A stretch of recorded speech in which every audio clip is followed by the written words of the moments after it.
All right, y'all. What's good? Hope everybody's doing well. All right. Still having some sound issues. I apologize. I spent all day working on them. We thought they were resolved. It looks like we're still having a few. That said, glad you guys came out.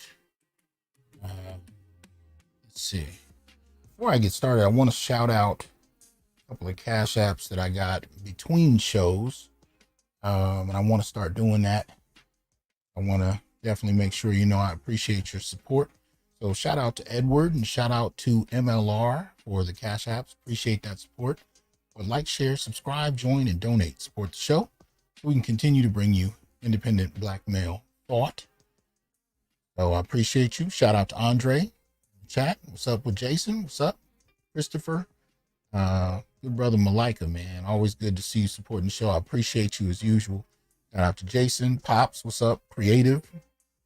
Barry, dropping information on the show. Thank you very much putting all that information out there. Thank you.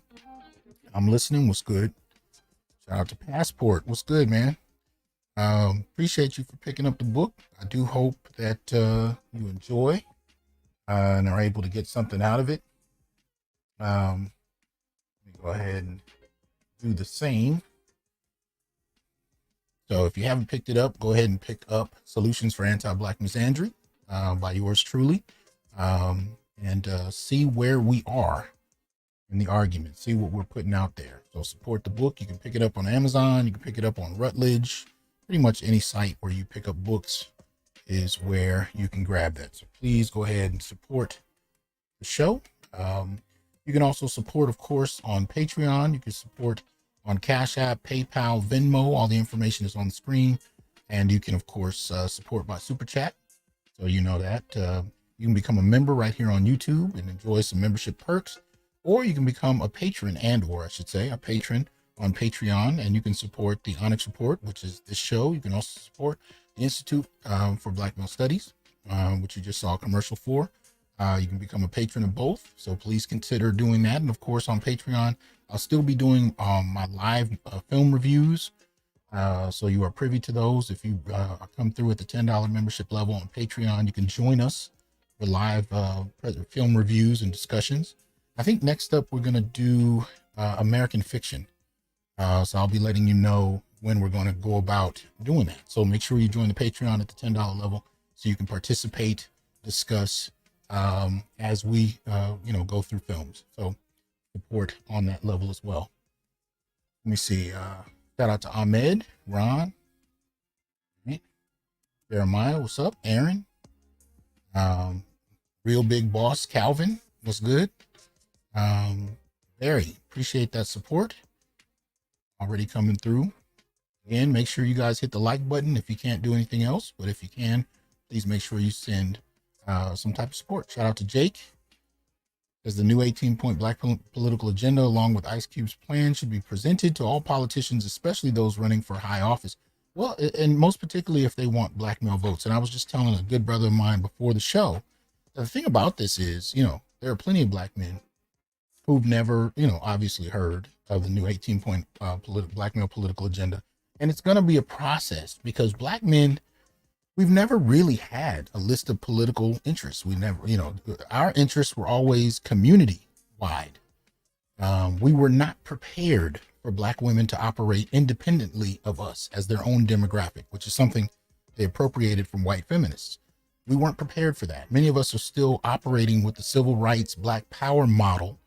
And the reason I bring those two, movements out, even though one, they're related, one can argue that one evolves from the other, but they do have their differences. But I bring them together in that moment to say, at the very least, Black men operating in either one of those movements, ideologically, politically, so on and so forth, made the assumption that, there was a connection. There was a substantial oneness with Black women as far as our political outlook. But it's not until you get to the 80s and it begins to snowball from there that you see that Black women have developed their own political platform.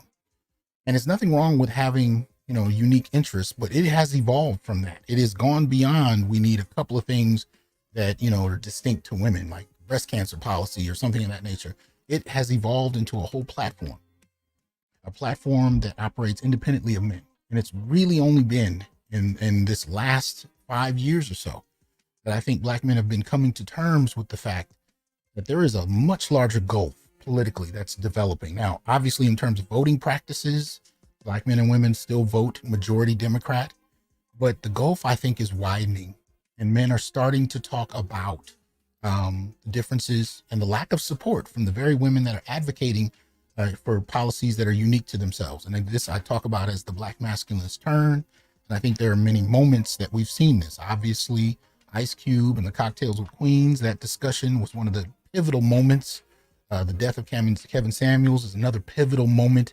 But these kind of moments that we've been seeing in media and in pop culture, where this difference, this gulf is widening in many ways. So we're going to talk a little bit more about that, but that's the reason for the 18-point Black male political agenda. It's a discussion about what unique policies would benefit Black men. And as this is something that most Black men have not been taught to think about in this way, it's going to be a process for many to understand. But I'll tell you this, the majority of brothers that I run across who find the list and read through it, regardless of their political camp, usually find something in it that they come to value, something directly related to their lived experience. Again, from hardcore conservative to hardcore revolutionary, what I tend to find is if they've had any kind of life experience, they tend to find that there's something in that list that speaks to something they value that has not been advocated for.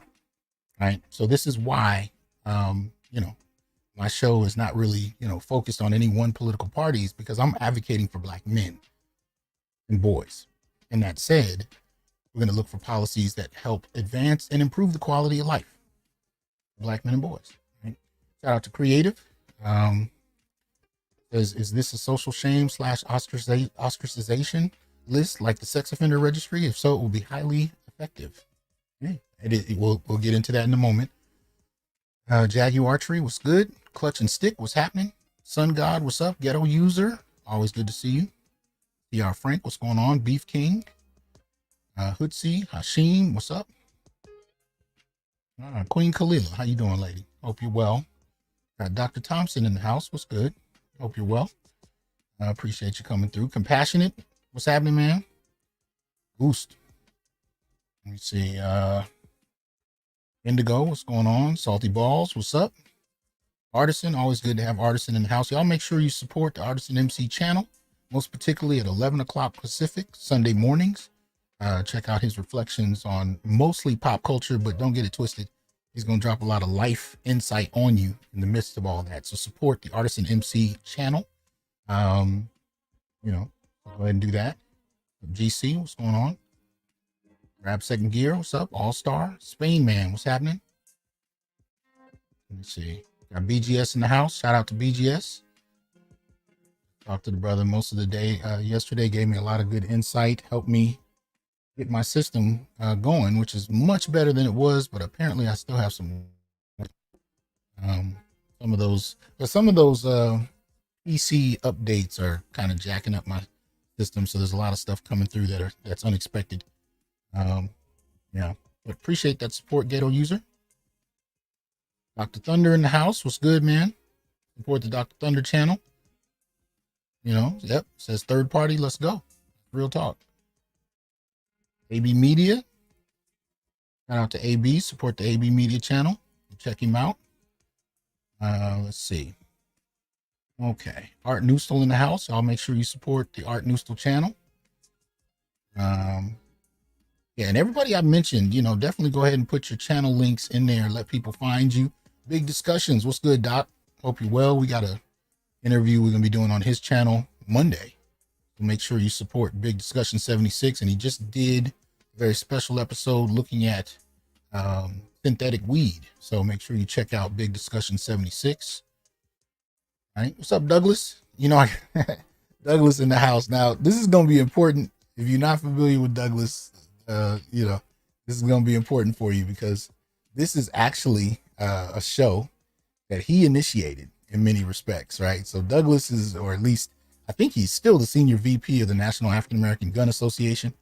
But this brother he actually came up with the self-defense initiative on the Black male political agenda. But he also came up with the one we're going to cover today. So shout out to Douglas. Hope you're good. Good brother, you're gonna be honored today. So hopefully I do you some justice. Dr. Smith, what's good, man? Dr. Smith, I'm gonna tell you, man, when you have brothers that call you or text you on your sabbatical and say, hey man, are you doing your work? You can't do nothing but appreciate that, man. Especially when your feet are kicked up and you're bullshitting and your boy's like, look, man, you need to be working. I'm like, man, I appreciate that. So shout out to Dr. Smith. LXST, what's going on? Chaos, what's good with you? Go ahead and put your link in there, Chaos Rain Show. Y'all check out Chaos's work. You know, again, if I shouted you out, make sure you definitely put your link in. Shout out to Chef Mike. What's good, Chef Mike? Yeah, I'm trying to get there, man. I'm trying to get there. I got a spaghetti recipe I want to throw at you. So I want to see if you can add some insight to it. But shout out to you, man. Y'all support Chef Mike. Who's out there cooking up a storm. Let him tell you how to get to him so you can go enjoy his work, which I'm looking forward to. So, all right, let's get to a couple of things. We can get this in. Now, first and foremost, you know, we got just two brief things to kind of look at real quick that I think is important. So this will be what you might call a short service announcement. Right. Now, you know, right now I'm about at 38,000 subs, so I am pushing to get to 40. So I hope you will support in that endeavor by becoming a subscriber.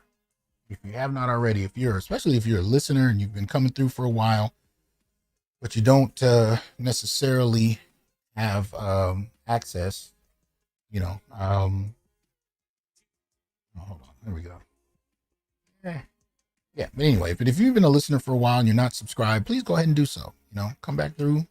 You're already here, so support the channel. You know, my boys in the chat, you can give Chaos a wrench if you can. Not let me know. But anyway, so I wanted to just kind of throw this at you, and I'm doing this really because I'm talking to you know, the Black male subscribers on YouTube. I want to kind of put some information out there just so you know the channels that you watch most frequently. I want you to know how much work has gone into getting where they are. First point, as you can see up there, and I'll put the links for where I got this information via Google in the description box a little bit later, right? But the first thing you see up there, it says the exact percentage of YouTube channels with over 1,000 subs is only about 8.86%. So less than 10% of YouTube has more than 1,000 subscribers, right? So the channels that you watch most, if they are over 1,000, they're part of less than 9%, right, of YouTube subscribers who actually have built up a channel, right? And then the second bullet says as of 2024, YouTube is the second biggest social media in the world with over 2.7 billion active users. So less than 10% of 2.7 billion have over 1,000 subscribers. Right? Building a channel on social media really is a communal act in many respects. It's just a question of finding your community of support. But building a channel out of nowhere by yourself is extremely difficult. It's difficult to be heard. It's difficult to be supported. You see how few people actually successfully do it, right? It continues. It says only Facebook at 3.05 billion has more active users than YouTube. There are 4.95 billion active social media users worldwide. This means that 54% of active social media users in the world access YouTube.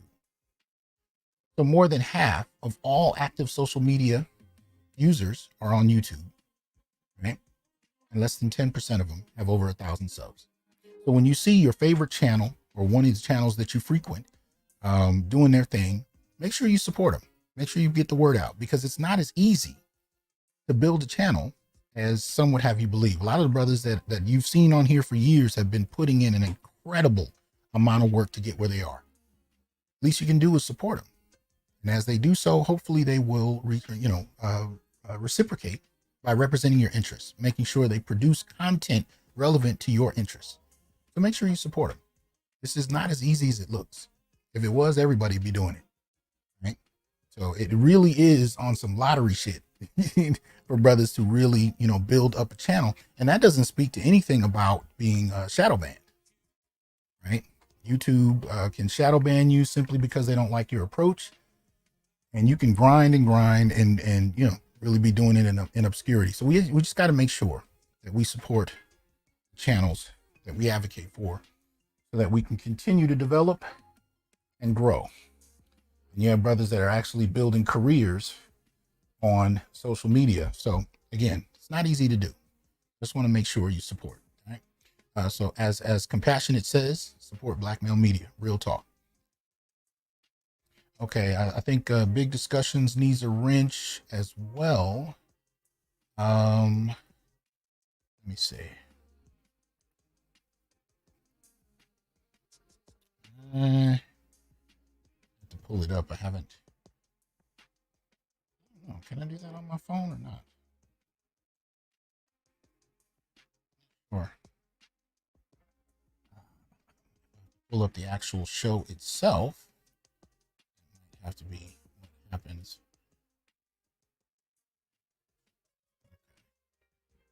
All right.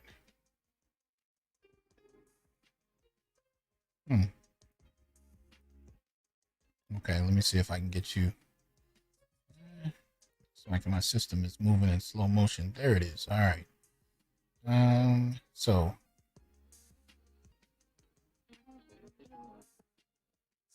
go ahead and give.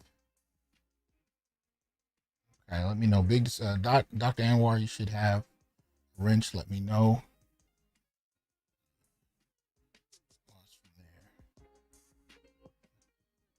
Add someone else as a moderator here.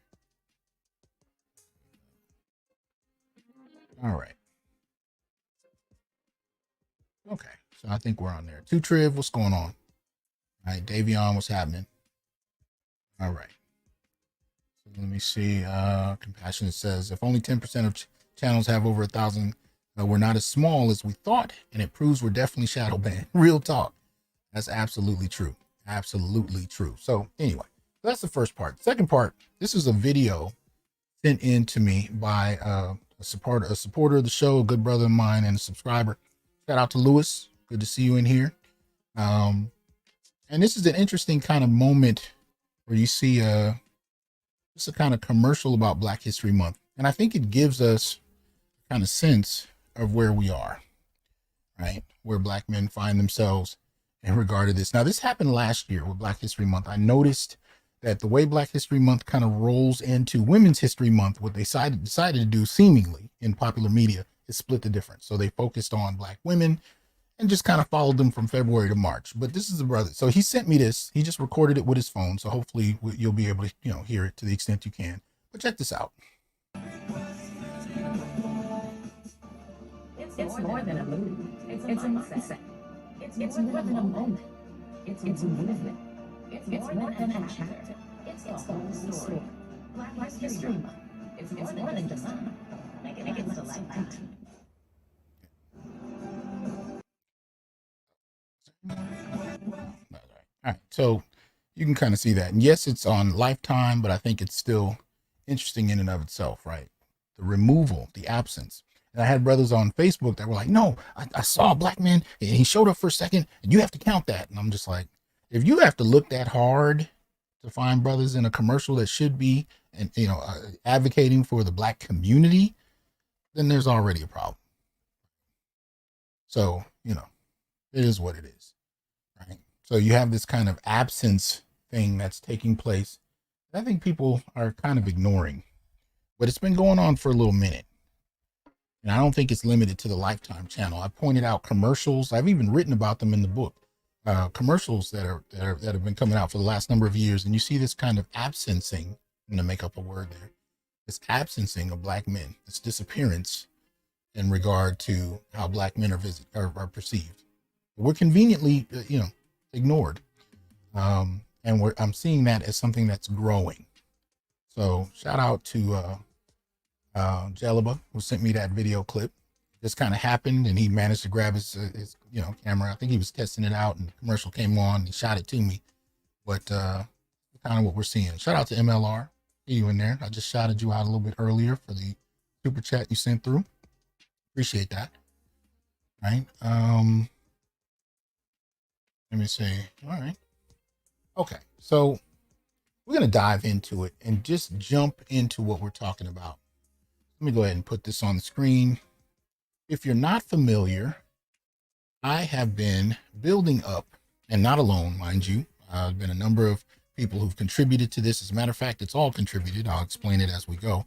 But we've been building up the, what is now the 18-point Black male political agenda since 2020. So it's been 4 years since we've been developing this. And it is basically a list of policy proposals that Black men themselves have written. I have only done the lightest amount of editing on these in terms of, making sure the grammar is correct to some extent or whatever. I don't think it's egregious, but I didn't go through and, reform the ideas. I wanted it to come through as authentic as it has in terms of the brothers who've written it. So, these are all policy proposals sent in by Black men themselves. Right? Shout out to MLR for another super chat. Much appreciated. Supporting Black male media scholars as usual. Thank you. So as you can see, as of February 9th, right, we have the now 18-point Black male political agenda. And this can go up to as many points as relevant. It can go as high as it needs to. It's all about policy ideas that work to advance us. So you can see it's been updated as to February 9th, right? And this is the streamlined list, right? Which is hyperlinked. So you can go through that and you can see all of the different components on there. And the ones with the highest number of sub points, right, are number 1, family court reform, and number 6, criminal law reform and law enforcement, right? But these are the basic components of the 18-point Black male political agenda. And so you can go through all of these and look at what brothers are proposing. And so we're doing this so that, especially during this presidential year, right, when people actually come to us and say, well, what does it take to get the Black vote, the Black male vote at that? Well, I've heard for years brothers agreeing that we need to make a serious pivot from just voting Democrat to voting in the interest of our policy interests. But the problem we've had, in my assessment, is we don't really articulate what those policy interests are. You got plenty of people that are doing this in regard to, Black community politics, which is fine. But I do think that as demographics are going to start articulating their own political interests, we've seen this with not only Black women, we've seen this with Black LGBT, so on and so forth. It really hasn't dawned on us, what policies would benefit Black men, right? And so in that, we developed this list so Black men themselves can articulate what kinds of things would be beneficial. And most of these are written by brothers who are going through something related to their proposal, which is what I encourage. And I still encourage it. If you have ideas, please feel free to send them to me. And as long as we can agree that they're beneficial in some way, and particularly if you can send some data points that highlights why this is important, we can go ahead and add it. So we have these 18 different areas. And shout out to MS Delta. Appreciate the generous support. Says Year of the Dragon, keep spitting fire and knowledge. Real talk. Planning on doing so. Premium Toy Collect. You can download it. It is accessible. I will put the link right now in the chat. If you have any trouble, all you got to do is put in Black Male Political Agenda. It is the only one you're going to find. Now, we did know last year Stacey Abrams had a Black male agenda that we thought was interesting, but all it was it was related to Georgia, is what Democrats were going to do for everybody. So she just targeted it to Black men because she was trying to secure the Black male vote. And there's no way that you can use Google and put in Black male agenda and not come up with this list. You can download it. I hope you share it, most particularly. And if you're going to cite it or use it in any kind of discussion, please just credit where it came from so we can continue to build. We got 300 watching. Make sure you hit the like button. We're on Facebook, LinkedIn, Twitch, and Twitter, or X, and of course on YouTube. So make sure you support the show. But anyway, you can see. So the last point we were at for the 17-point agenda for the longest was the Black men's rights to self-defense. And again, shout out to Brother Douglas for proposing that. You can read through that and check out what he was talking about. But the latest one to be added is the False Accusation Offender Registry. And these are not long. They're not long. They're written in common tongue, so they're easily accessible. You don't need to have multiple degrees to be able to understand what they're talking about. There's usually data included, but this one is pretty straightforward. But if you have data that you think would be relevant or necessary, or if you just have questions about some data that you think should be in there, feel free to communicate that, and I'll consider adding that. Real quick too, just so you can kind of see what's going on with it. Hold on. I don't think that made it better. Let me go back to the other one. All right. So just real quick, I want you to see, when you see the bullet points, or I'm sorry, the footnotes, references right there, 13 and 1. If you just scroll down a little bit, you can see the contributors. Now, these are the brothers that opted to be named. They were all asked. If you have a policy proposal, but you don't want your name on it, that's absolutely fine. Just request to remain anonymous, and I can put it up here. So you do have anonymous points added to this agenda where the creators of it did not want to be named. Shout out to Dark Power for the support on the Cash App. Appreciate that. Also, shout out to Guy for the support. Says he has a new point. Okay, mandatory minimum fines for banks found guilty of discriminatory practices against any racial group. Let's start at $100 million. Interesting. Okay. Definitely have to return to that one. Appreciate that. Hey, if you can email it to me, hasan.johnson@gmail.com. Please go ahead and do that. That's the easiest way. That way I can have it in writing, because I don't want to misremember what you're proposing or misunderstand it or something of that nature. So I try to keep it in the tongue that you wrote it in. But as you can see, these are the brothers that have contributed and wanted to be acknowledged, or at least submitted to being acknowledged. So working backward from the bottom, Carnell Smith, who I've had on the show, shout out to Carnell, made some proposals. We got Douglas, who we're going to be looking at his proposal today. Lamont, AAI, Irami made an interesting proposal earlier in there. Charles, Officer Faulkner, regular of the show. You should all know Dennis Sperling. Shout out to Dennis. Chief in the South, Brian, Tristan, Stewart, David, Adam, another friend of the show. I haven't seen him in a minute, but I hope he's well. And of course, BGS Ibmore.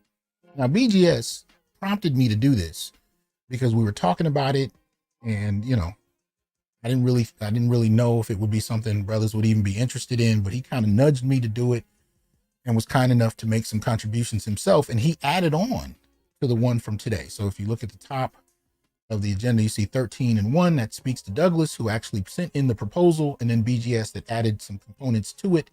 And that's how we get to this one. So I'm just going to read it pretty straightforward. Make sure we are all on the same page. And again, I do this too because some people listen to the show on iTunes and and on the Interlight radio station. So that said, it reads False Accusation Offender Registry, right? It should be the creation of a false accusation offender registry for those who make false accusations regarding SA, rape, molestation, domestic violence, and paternity, right? False paternity needs to be on there as well. It says others to be added to the list include those who commit what we call reputational damage. Now, this is one that BGS added to this, and I was really appreciative that he did, right? Because this really speaks to cancel culture. This speaks to the impact of cancel culture and how outside of a court of law, your entire wherewithal, your entire means of supporting yourself, it can all be destroyed based on public opinion. Right? And there's very little protection. So, it doesn't even have to get to court. But often, even when it gets to court, you have people that can wreck your reputation and don't even have to be named in the media. They can just destroy your reputation based on an accusation that requires no evidence, and their name isn't included. And even when they're found to be outright lying, often still have certain, they still endure no punishment. Right? There's no pushback whatsoever. So I think what Douglas, and if he wants to come up, he can talk a little bit more about this. Douglas, if you're still listening, let me know if you're willing to come up. I'll bring you up. But the thing about this is, especially for those that do not even get their hand slapped or outright lying on people. And this is not just celebrities, we'll get to that in a second, right? There should be some kind of accounting. So we're going to deal with that. Shout out to Grade I9, because Adam is doing well out in Colombia right now, enjoying black male experience abroad. Shout out to Alan and Passport Bros in effect. Adam, give Adam my best, man. I ain't talked to him in a minute. Welt, appreciate the super chat. He says opposition won't be able to fight if it states. Let me see. Opposition won't be able to fight if it states. This is for those proven guilty of false allegations, not simply found not guilty in court. Okay. Let me see here. All right. Let me see. So 8 Francs says, I've been saying it for many years, but I have no clout. I'm glad Dr. T is promoting the idea. It needs to happen seriously. Yeah, there's no accounting for what people have been able to been able to do to folks, especially since the rise of Me Too. Right? It's a lot of power to give an entire demographic in many respects, with no pushback and no checks and balances that protect people and maintain, innocence until proven guilty. Right.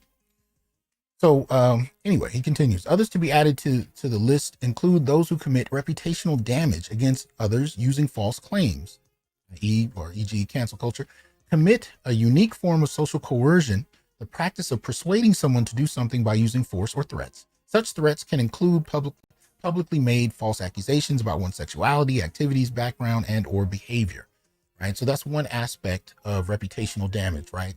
You have false claims that can be used to hurt, that could be used to coerce, that could be used to punish in terms of revenge or anything of that nature. And there needs to be some accounting for people that do this. But it continues. The registry must be made public. Schools and employers must have access to this information. Let me see. Get this out the way real quick. Oh, please. Wow. Anyway, offenders are obligated under penalty of law to disclose their status to anyone that the offender is, plans to be, or could be involved in some kind of sexual or romantic relationship with. They must make this disclosure to the person before they take part in any romantic or sexual activity. Offenders must disclose their status under penalty of law to all schools and medical centers they enter or have affiliation with, especially through relationships with any minor children they have parental rights to or have the capability of being in custody of due to the relationship they have with that minor's guardian. If convicted of non-compliance with this law, the penalty shall be no less than 1 year in prison and be required to complete a mandatory course on the harm caused by false allegations, with equal time discussing how such harms manifest in the lives of men, women, children, families, and communities. Now, keep in mind as well, when you talk about black men, in regard to false allegations. There's a long history of this that goes back to slavery, right? Mostly characterized by white women who have used proxy violence in terms of mob violence to force and coerce black men often into sexual engagements. So there's a long history of this. But now, especially in this culture, this cancel culture we live in, it's expanded to where, people are arbitrarily using the media, right, to destroy people's lives, right, in and out of court. And we've seen this on a number of occasions, but it's not always addressed. And again, when it's found to be an outright lie, or as we say, a false allegation, there's no guarantee that the person who puts it forth will be punished, right? Shout out to MS Delta. Appreciate that generous support. He says, a written plan and agenda. My old mentor said you need to have a written agenda and plan the work and work the plan. Real talk. And that's what we're trying to build over here. Now, the next step obviously is to pressure those in positions who want the black male vote to address black male interests. Right? Politics is an exchange. Soul Survivor, says, thank you for your rock solid work and information, Doc. Appreciate that support. Let's see. Clutch and Stick says, believe all women. Right. Same way they used to believe all black men deserve to be lynched. Why not objectively consider all the evidence for and against everyone? Right. But if it's found that you're making false allegations, there should be something more than you just being able to walk away scot-free. At the very least, you might serve a year, or I should say, you might serve a year, but at the very least, having your name listed in a registry becomes important, because as he points out here, it might have to do with, businesses as well as individuals being aware that you are capable and have done so in the past of making false allegations, right? Now think about that. If you're an entrepreneur, and you have any number of employees, I don't care if it's 1 or 5,000, how beneficial would it be to have a registry where people who have made a habit, I shouldn't even say habit, it could even happen once, but if they made false allegations, how relevant would that be to you as a business owner looking to hire employees? How relevant would it be to you just in regard to dating, right? You're talking to a woman, you're dating her, and you find that she's made allegations in the past that were proven to be false. How relevant would that information be to you in regards to dating a new woman, right? So whether it's a personal relationship kind of framework, or whether it's a business relationship in regard to employment, and a lot in between, nonprofit work, it doesn't matter, right? If you know and can actually examine the types of false accusations made by people listed on this registry, how differently might you act in relation to that person? Right? So the punishment can fit the crime, right? If the crime was to damage you in some kind of way, especially in public, then shouldn't the punishment fit the same? Right? Let's see here. We got Jay Moore says, listening in Denver, Colorado, it's snowing. Okay. Appreciate that. Thanks for the support. Jay Moore says, thanks for the research. Appreciate that, man. All right. Jay Moore again, listening in Denver. All right. All right. Red Falls, Black, appreciate the support, says, breaking of the 10th commandment is now policy. Thou shalt not bear false witness against thy neighbor. Real talk. And that's what's happening. So with this, we're proposing that there be some type of pushback, some type of disincentive, some type of punishment for those who do this and suffer nothing, right? And as long as there is no blowback or pushback for making false accusations, you're inviting more. And this has made men across race particularly vulnerable, men with resources particularly vulnerable. But hell, this is used against men all the time simply because it can be, right? This is one of those kind of issues that can affect people across class. You literally can be just sitting with your lady in the house, and if she's upset with you and wants to use, whether it's the police or any number of others, particularly men, as a form of proxy violence by damaging your reputation, coercing you into following whatever it is she wants you to do in terms of your behavior.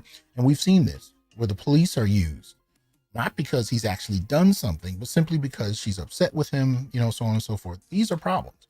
I think a couple of years ago, I told you a story about a good brother reached out to me, who had done some prison time, former student of mine, built himself up, built up a business. And he called me one day and said, you're right. I guess he'd been pushing back against a lot of stuff I've been saying for a while. And he said, my boy, who I did some time with, got out of prison, built himself up, built his business up, and married a beautiful young woman. He said, but the other day he came home late and she got angry with him. So she called the police and lied, made up a story about him abusing her. And because he had done time, they immediately locked him up. Now, I haven't been in contact with him recently to find out what the end of that story was, but he was telling me just because he was amazed that she had the power to do that simply because she was angry. And all he did was come home late. So she assumed he was with another woman. Now, when I tell that story, there's often a lot of women that actually look at it like it's justified that he be locked up because he was cheating. And even though that's not the story she told to the police, she didn't say, come get him because he was cheating. She made up a story about him abusing her, if I remember correctly. Right? But when other women hear the story, they say, well, she may have lied, but if he was cheating, he kind of deserved it. That's the undertone, right? But this is what we mean when we talk about proxy violence, right? This guy is actually going to jail, not because he did something verifiable, not because there was evidence provided, but simply because she was angry.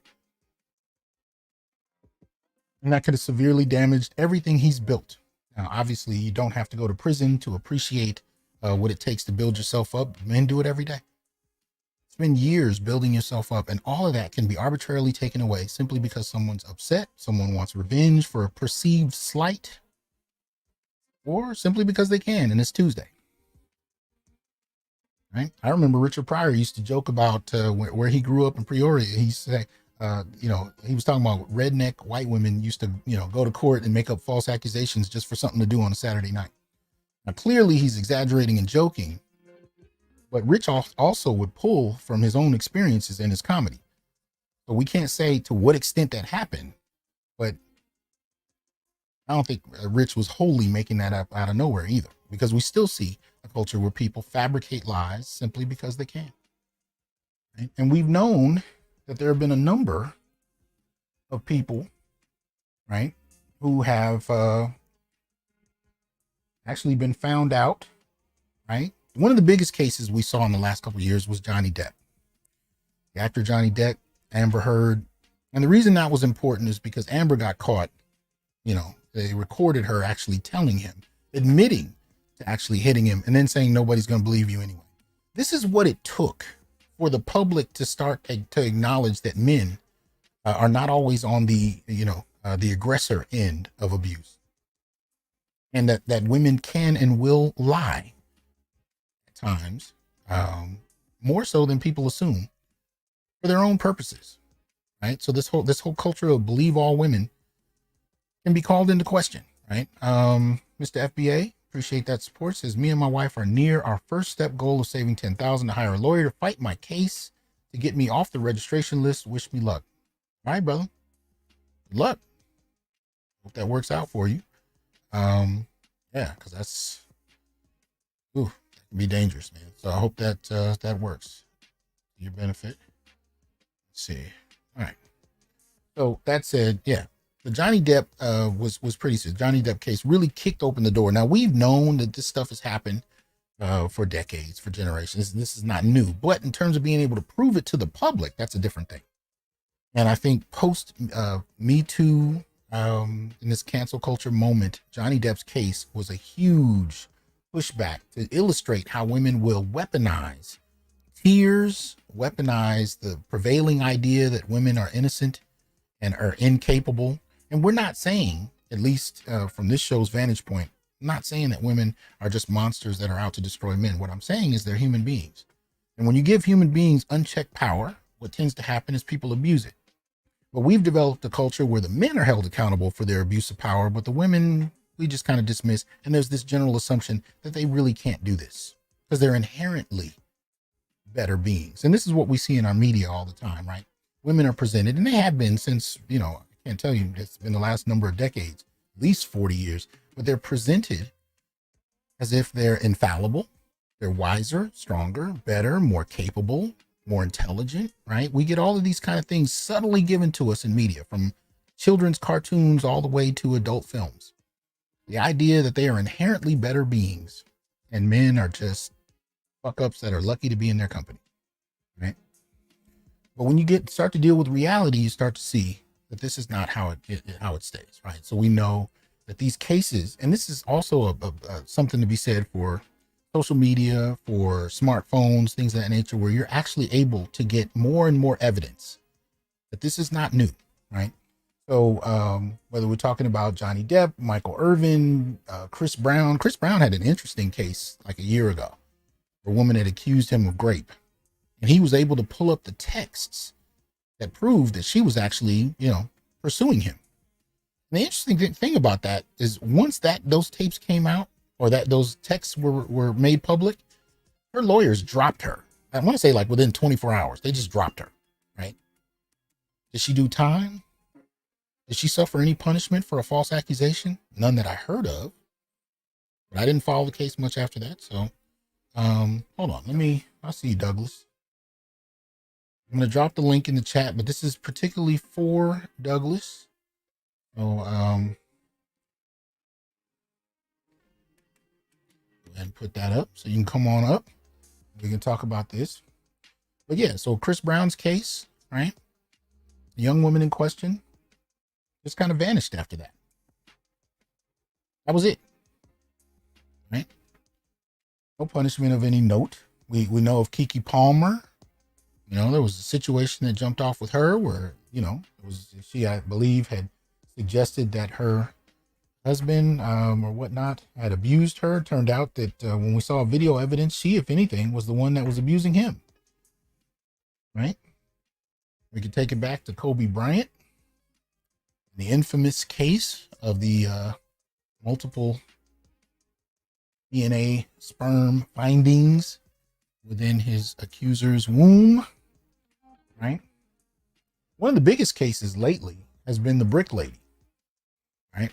Brick Lady, who apparently, was telling people she was hit by a brick, and, a group of black men standing around did nothing, only to find that she had lied.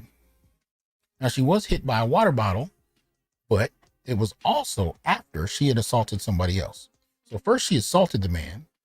He said he was holding the water bottle and just kind of instinctively reacted, hit her with it. Then she turned around, got on social media, accused a group of strangers of not defending her when she was hit by a brick. And she lied and suggested she was hit by a brick because he couldn't get her phone, right? Now, there's some degree of accountability going on there, but to what extent, I don't think we know fully what's going to happen as far as that. But we do know the police had to investigate. And when they started to look at the cameras, they started to look at the recordings, they found that she was lying, right? So now all of a sudden, we're starting to find out that when you question that and you require evidence, then you start to see that people have their own reasons. Shout out to Douglas. What's good with you, man? Hey, what's going on, Doc? What's happening? You have made 2 contributions to the list, so I want to thank you right off the bat for that. But I want you to talk a little bit about this particular idea you had and why. Yeah, so my idea for this particular point, it came about because I was watching, scrolling social media like a lot of us do. And I had a video that came up about a brother that I don't recall what school he was at, but he's a college student. He is played ball, and his story we hear too many times. He got accused of raping a woman, and it took him years fighting this case until it finally came out that she had made it all up. And so you see this brother in the courtroom when the verdict comes down saying like, hey, you're not guilty. Says I got to turn something down here. Okay, is the echo coming off of Douglas or me, or what are you guys hearing it from?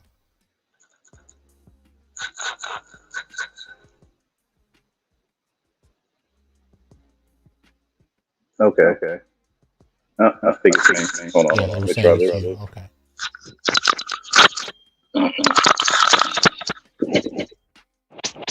All right, how about now? That sounds better to me. But put a 1 in the chat if you can hear him without the echo. Go ahead and say something else, Douglas. Hey, you guys still hearing the echo? Okay. Put a 1 if he's no longer echoing. Put a 2 if he still is. Okay, they're saying there's still an echo. Interesting. Mm-hmm. Do you have earphones on? I did, but I took them out. I went back to just my device, just my phone. I'm not sure what may be happening with that. Okay, I'm sorry about that. I'm not sure what's All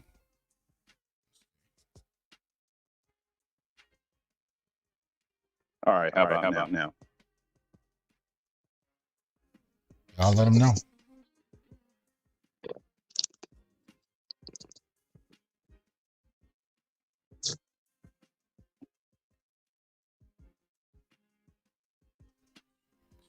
All right. Anything? Yeah, say that they're saying it's still the same. So let me try one other thing. Echo. Okay. Last time, and if it's still echoing, we'll just muscle through. But say one more thing. Okay. How was that? Okay, let us know 1 or 2. Did that work better? Waiting to see some people's responses. Okay, they said 1. Okay. So it looks like that might have helped. All right. So go ahead and tell us, you were telling us a story? Yeah, so I saw the brother, and he's, he gets a not guilty verdict. And I mean, this dude, he's just bawling his eyes out. He's hugging his mom. He's hugging, one of his partners that's in there with him. And then the camera cuts over to the young lady that had accused him, and she's like got her arms folded. She's like rolling her eyes. Looks like she's ready to be like anywhere else. Like, can we just get this done and move on? Mm-hmm. It's just having no impact on her. And I'm just thinking how horrible a situation this is. This guy literally had his life was on the line. He already wasn't going to be able to have any chance to go pro because of accusation, because he had been doing well in school and, was looking at that based upon his, performance on the field. But, that was done. And now he's had his whole life held up for, the 3 or 4 years it taken to finally adjudicate it and come back with a not guilty verdict. So I was just thinking there like that was just horrible. And I just wanted to check the 17-point plan to see, hey, is there anything on there in regards to that? And I didn't see anything. So I just sat down and, kind of just typed something up that sounded like it would cover most, if not everything, if in regards to having some type of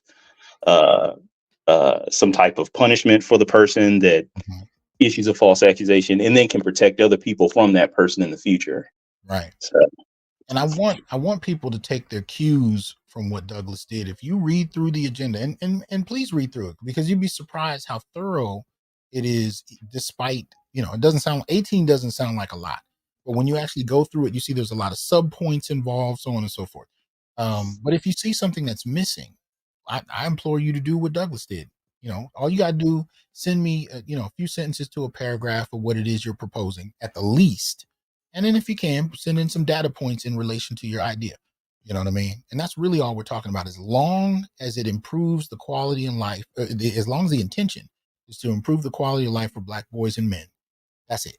That's really the only focus. So, yeah.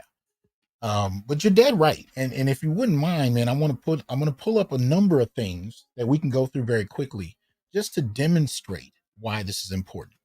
Right. And if anything comes to mind, if you want to address anything I pull up, please feel free. Okay. Well, let me go ahead and pull up the first thing. Now this I found interesting. I just wanted to give it a little context. This comes from the Center for Prosecutor Integrity. And I know it's probably pretty hard to see. Let me see if I can kind of increase the size of it a little bit. So this is 2022, not too long ago. At least I think I saw that in here somewhere. Since I changed the size of it, I can't see it now. Anyway, But there's only one sentence I really wanted to kind of highlight, and that's this one right here. False allegations are widespread in the United States. A national survey sponsored by the Center for Prosecutor Integrity found that 8% of Americans, 11% men, and 6% women, almost twice as many men, report being falsely accused of SA, domestic violence, or child abuse. The 8% figure represents 20.4 million adults. So out of that 20 million adults, there are twice as many men as women who report being falsely accused. And I think the key word in that is report, right? Report. Yeah, I mean, how many guys did report and then they're just turned away? They're laughed out of the station. Right. Absolutely. Or men who don't bother to report at all. I mean, many of us do that. We just kind of carry it and just say, okay, look, let me just move on. Maybe it'll go away. And sometimes it kind of does, but other times it doesn't. In relation to the story you told, which is very Brian Banksish, you know what I mean? Like sometimes these things stay with you for years, regardless of your innocence, and again, these people get to walk away as if nothing happened. Right. And I wonder if there's ever been any study done that really looks at the people that perpetrate these kind of things and then checking to see, have they done so again? Because if you're a person that's going to do that one time and you see like, hey, it's just like, you get away with it. There's no consequence for you. What stop you from doing it again to somebody? Either the same type of allegation or a different type of allegation. And how many people's lives have been, how many men's lives have been damaged and ruined? How many families have been torn apart over these kind of false accusations? And sometimes, if in the case like we saw with Johnny Depp, or even individually guys that will somehow, if they got text messages, recordings, or something that shows like, hey, it was false, even if they can't get the adjudication in court, at least it's something they can go back to if it ruined a relationship with a family member or, one of their children or, close friends or whoever, or business associates. At least, they can kind of circle back and at least get some type of closure there and maybe rebuild those relationships. But, the reputational damage is still there. Whatever money they lost, the jobs they lost, opportunities they lost, like that's gone. Like that's not coming back. And there's really no mechanism right now that we have in society or, that's on the books to really hold people accountable for that in anything that's there, even with it written in like any kind of gender neutral language, that the application has been patently biased against men, and particularly Black men. I mean, we see this over and over and over again. We see it actually happen in, real life. We see it happen in media. When you see these things come up, people laugh and giggle and kiki or whatever, particularly if it's like, hey, we're going to accuse this Black man of something because we don't like something he did. I don't like that he tried to, I think you're being too hard on the kids. I need to make sure that he goes away. Oh, I don't like, like the guy you talked about. I don't like that he stayed out late. I'm gonna say that I got beaten, and then, the police come up and have to go through all that. And then even if and last thing, even if, that I won't say even if I'll just say the lack of care, the lack of just morality that these folks have that do these things. Because you have to think, like, if you put a Black man in a situation where he's got to deal with the police, you're essentially signing him up to a non-0% chance that he's going to die in that encounter. Yeah, like you just introduce that out of nowhere. Yeah, absolutely. And I've actually heard women say in the moment before they call the police, and I hope they kill you, and I've heard these kinds of things from men who are telling me their stories. And a lot of those men, you'd be surprised, are white collar, degreed men who are with women with degrees, master's degrees and above, who are experiencing these very kinds of things. So a lot of people think this is just class based and that it's only happening amongst the absolute poor and working class. This happens across the spectrum, especially in the Black community. These things take place regardless. So, it's important that we acknowledge that. Now I'm just going to put up a number of cases just to kind of show you how widespread this can be. Now, this is something I think I talked about a week ago. Oh, and I should, by the way, I was going to say a moment ago when you brought up false allegations, I was thinking there are rumors out now that there's video recordings of Megan Thee Stallion and Tory Lanez, right? And that there's a video recording, apparently, allegedly, I guess, I don't know, by an Asian woman who followed it and recorded it, and somewhat for some reason it was suggested that that video was not allowed in court, but it showed that he wasn't in a position to have done what he was accused of. Right. So if that video is made public, I'd like to, find out more about it. Right now, I'm letting you know that, it's a rumor. I'm sure you guys probably know more about it than I do. But again, it would be another high profile case where we see that, black men are easy to accuse of crimes like this because people readily believe it. There's a legacy in this country that goes back to slavery about black men being inherently hyperviolent and hypersexual. So these types of accusations carry a different weight for us than they do for other groups of men. But men in general tend to carry that. And, it's harder to prove innocence, especially if neither one of you has evidence and it's just your word against hers. You're more apt to be found guilty. Right. So Jonathan Majors, another clear case of that. Right. Where, she can literally chase him down the street and we can see video of her at the club later that night. And yet he's still guilty. Right. Anyway, so this particular case, we talked about before, the Fulton County Commissioner, Natalie Hall, sexually discriminated against her former chief of staff, who was a brother. I don't want to play the video per se, but they did have a picture of her, or a little video clip of her I was going to at least put on the screen. So this is the brother that was accused. And, you can see the woman in question. If I can just get that's her, but there she is on the left. So he was working for her. And then he says, after requiring sexual favors, when he denied her, it impacted his job. Right. Now he won that case to my understanding, but, without evidence, again, where would many of us stand? Right? But again, an example of false allegations. So I'm just going to put up a few of them. I kind of get the feeling that if more black men, when they run into these situations, are standing up against it and really taking it to court to file charges like this brother did, the instance you saw, I think we see a lot more wins, because I think it has been so biased and one-sided that those that have the power, they just are not taking any care to really hide it, because they're like, nobody's going to do anything to me. They're just blatant and brazen with it. Well, Amber Heard said it best. She said, nobody's going to believe you. And she was talking to a white man, a white male, rich celebrity. So what happens if you're just a regular everyday brother? Go ahead. Kiel, shout out for the Cash App. Douglas, go ahead, man. I didn't mean to interrupt you. Yeah, no, I was just saying, I just think we'll see more. We'll see more wins of these cases, and just because I just don't think that, when you're in a position where you just get away with anything, like any person, you're not going to take any care to try to hide your actions, because you're like, okay, well, nobody's going to do anything about it anyways.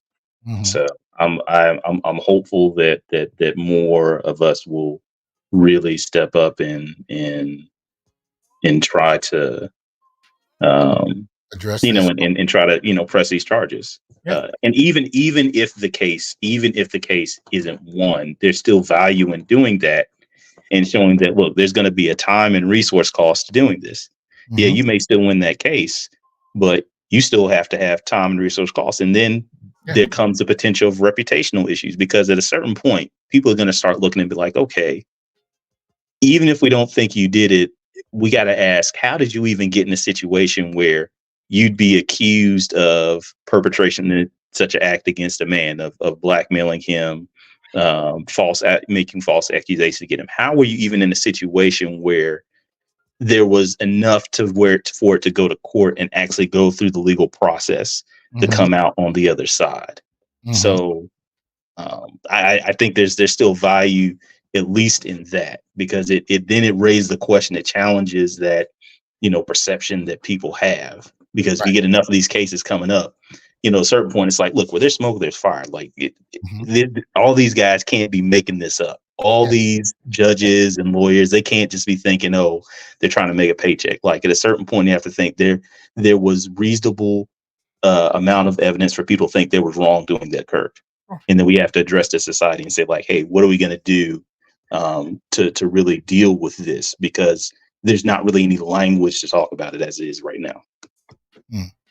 Well, and just to let the audience know, I'm working as an expert witness on a case with Dennis Sperling, and I'll be going out to testify in court this in the next couple months on a case where a man was falsely accused of having been, physical and with his ex-wife, when it turns out that she actually was the one that was physical.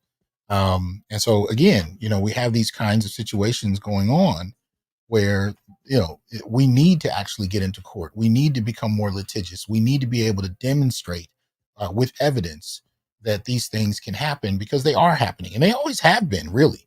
But as you can see here, this is a case from the Sacramento Bee dated January 19th of this year. Black man falsely accused of robbery in Karen case, California attorneys say. Jury acquits him, so he was acquitted. But again, still the false accusation was made. These things out of here. All right. So it says it took less than an hour of deliberation to acquit a black man who was racially profiled and falsely accused near his home last year, according to a California public defender's office. As Trevin Morgan, 21, was walking to a nearby store from his San Francisco home the morning of August 24th, a white man who appeared to be unhoused and mentally ill started yelling racial slurs and following him. San Francisco Public Defender's Office said in January 17th news release. When Morgan left the store, the man continued, leading to an argument. As the pair argued, a bystander who was also white drove up beside them and took the side of the man yelling at Morgan. The bystander called the police and claimed that Morgan threatened to kill him and rob him, and that Morgan dented his car. One of the police officer's body camera footage showed that even the officer expressed skepticism about the bystander's claims. In the footage, attorneys said the bystander also tells the officer the damage on his car was from an unrelated incident. Morgan, however, was arrested and subsequently charged by San Francisco District Attorney's Office with felony attempted robbery of the bystander's reading glasses. Shit. Of the bystander's reading glasses. Wow. San Francisco police did not immediately return McClatchy News' request for comment, so on and so forth. Morgan was released from custody under the condition he wear an ankle monitor and be subject to home detention. Right? As he awaited trial for 5 months. Attorney said Morgan lost his job as a security guard and was not able to provide for his pregnant girlfriend. The jury acquitted Morgan on January 11th after 45 minutes of deliberation. The allegations in this case were reminiscent of other Karen cases where someone called the police on a black person who had done nothing wrong. Let me see. And then said the bystander racially profiled Morgan and assumed the worst about him and falsely accused him of wrongdoing based on the color of his skin. Right? But this is the thing about these kind of cases, though. They start talking in the abstract about, blackness, right? But we ignore the gender dimension of this, because this is something that happens to black males far more than it happens to black females, right? And because it happens far more, we cannot ignore the gender dimension of this. It wasn't just a black person that was falsely accused. It was a black male. There is a certain type of equity in the social imagination about black men with black males, and I should say males, because we're talking boys and men, right, who experience this, and regardless of their innocence, they're accused, and that accusation holds weight. It holds weight, and we can't ignore the gender and the racial dimensions to this. But really, over a pair of glasses. Any I don't know thoughts come to mind for you? Yeah, so when you were speaking about this case that you just showed, and then before that, when you mentioned about being an expert witness on a case, it just brought to mind, it's important that another reason why it's important that more of us actually, take these cases to trial is to get information that you present and others like Dr. Curry and Dr. Neal, to get that information on the record, because even if the case is lost, that's in court record. And the more you have lawyers that are using this information Right. from these studies in Right. cases as defenses, Right. and inevitably these cases will begin to get wins, that becomes a viable defense strategy, and it becomes normalized when men want to come forward, particularly Black men want to come forward and talk about these accusations that are made against them. Right. So that information comes into the mainstream, and it only takes, one or two, really high profile cases where this information is used in the court record.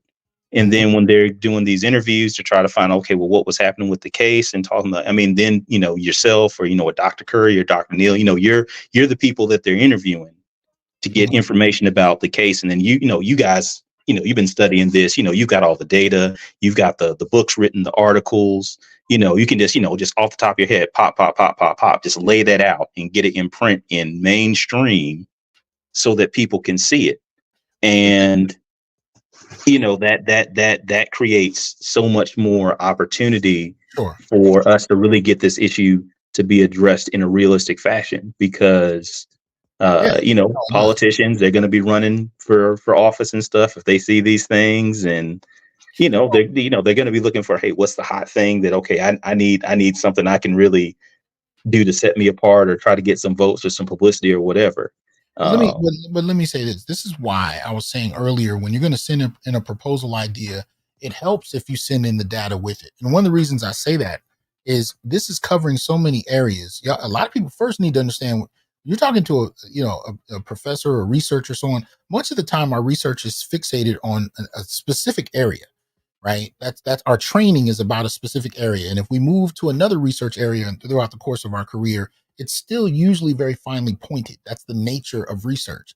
But something like this Black male political agenda list is so broad in category, nobody can really just stand over all of it. So send in the data. The other reason I'm asking, and this is something BGS and I we talk about all the time, you'd be surprised how many of these articles, some of the articles we're going through today, will disappear in a matter of months. You'll come back to an article that had a piece of evidence in it that really drives your point home, and it's gone.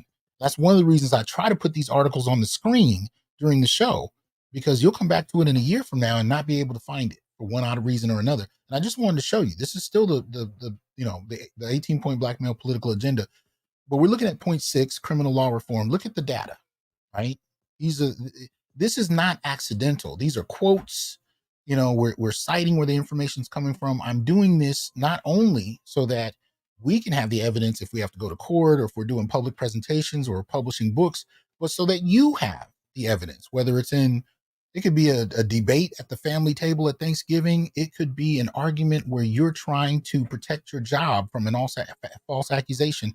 I want you to have access to the specific information that we're quoting from here, that proves the points that we're making. I want you to be able to pull up the charts. Look at all the links involved there, knowing that those links can disappear, which is why we're also citing the information. We're pulling quotes, we're pulling charts, we're providing links. And this is a service to you as well, right? See the charts we're putting up, the data is coming out of specific pages of documented studies.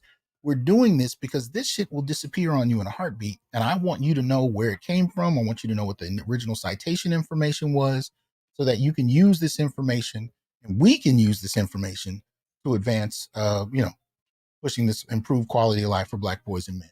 So again, it doesn't necessarily have to be this thorough, but, if you can provide us with a few links in relation to, the subject you're interested in, it kind of helps. And the more information you have, great. And it may be something you send in later. Hey, I found another link related to this, and that kind of, can help us. But I wanted to kind of put that out there, because this is an engagement between, brothers in this space, to kind of create new ideas. Because trust me when I tell you, when I show this kind of stuff to men of my father's generation, my grandfather's generation, they didn't have this. And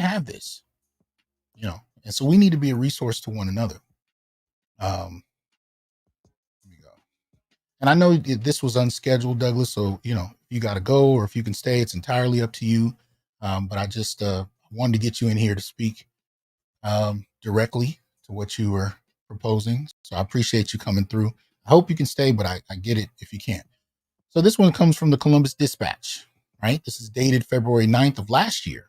Jury finds 2 former Ohio State football players not guilty of grape.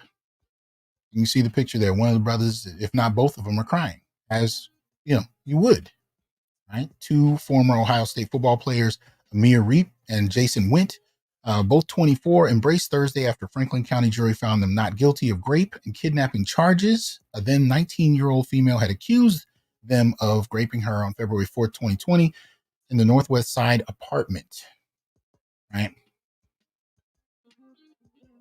So we're talking about false accusations. Yeah, I mean that photo right there. I mean that is it's almost the exact the exact visual that was in the video Right. that I watched that prompted me to write up that particular point. I mean, just the emotion on his face. I'm sure it's probably on the brother's face that he's hugging. Yes. We just can't see it Yes. because they're literally getting their lives back.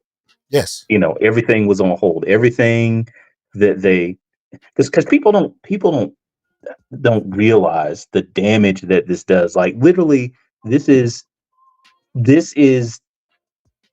could take away everything that man Yes. could be, is, and ever wanted to be.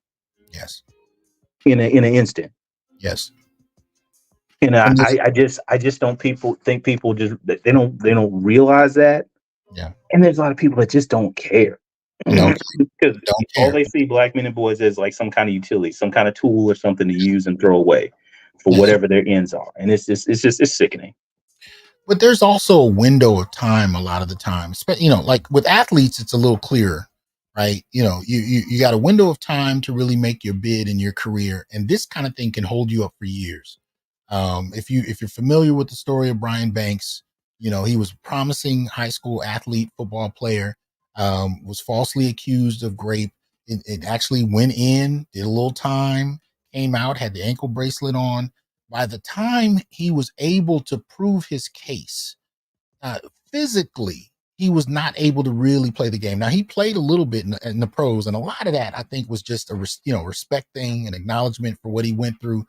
But the game had really kind of passed him by. And again, this is not limited to sports, but often there's a window of time where you're in the midst of doing what you're doing. And if you're held back for 5-6 years, it can be very difficult to gain the momentum to get back into what you were doing. So it's not only costing you in the moment, it's changing the very trajectory of your life often. This is Mr. FBA. He says, here's the problem with being falsely accused. The damage is being done to our life, money, and loved ones while we forcibly wait for a court date.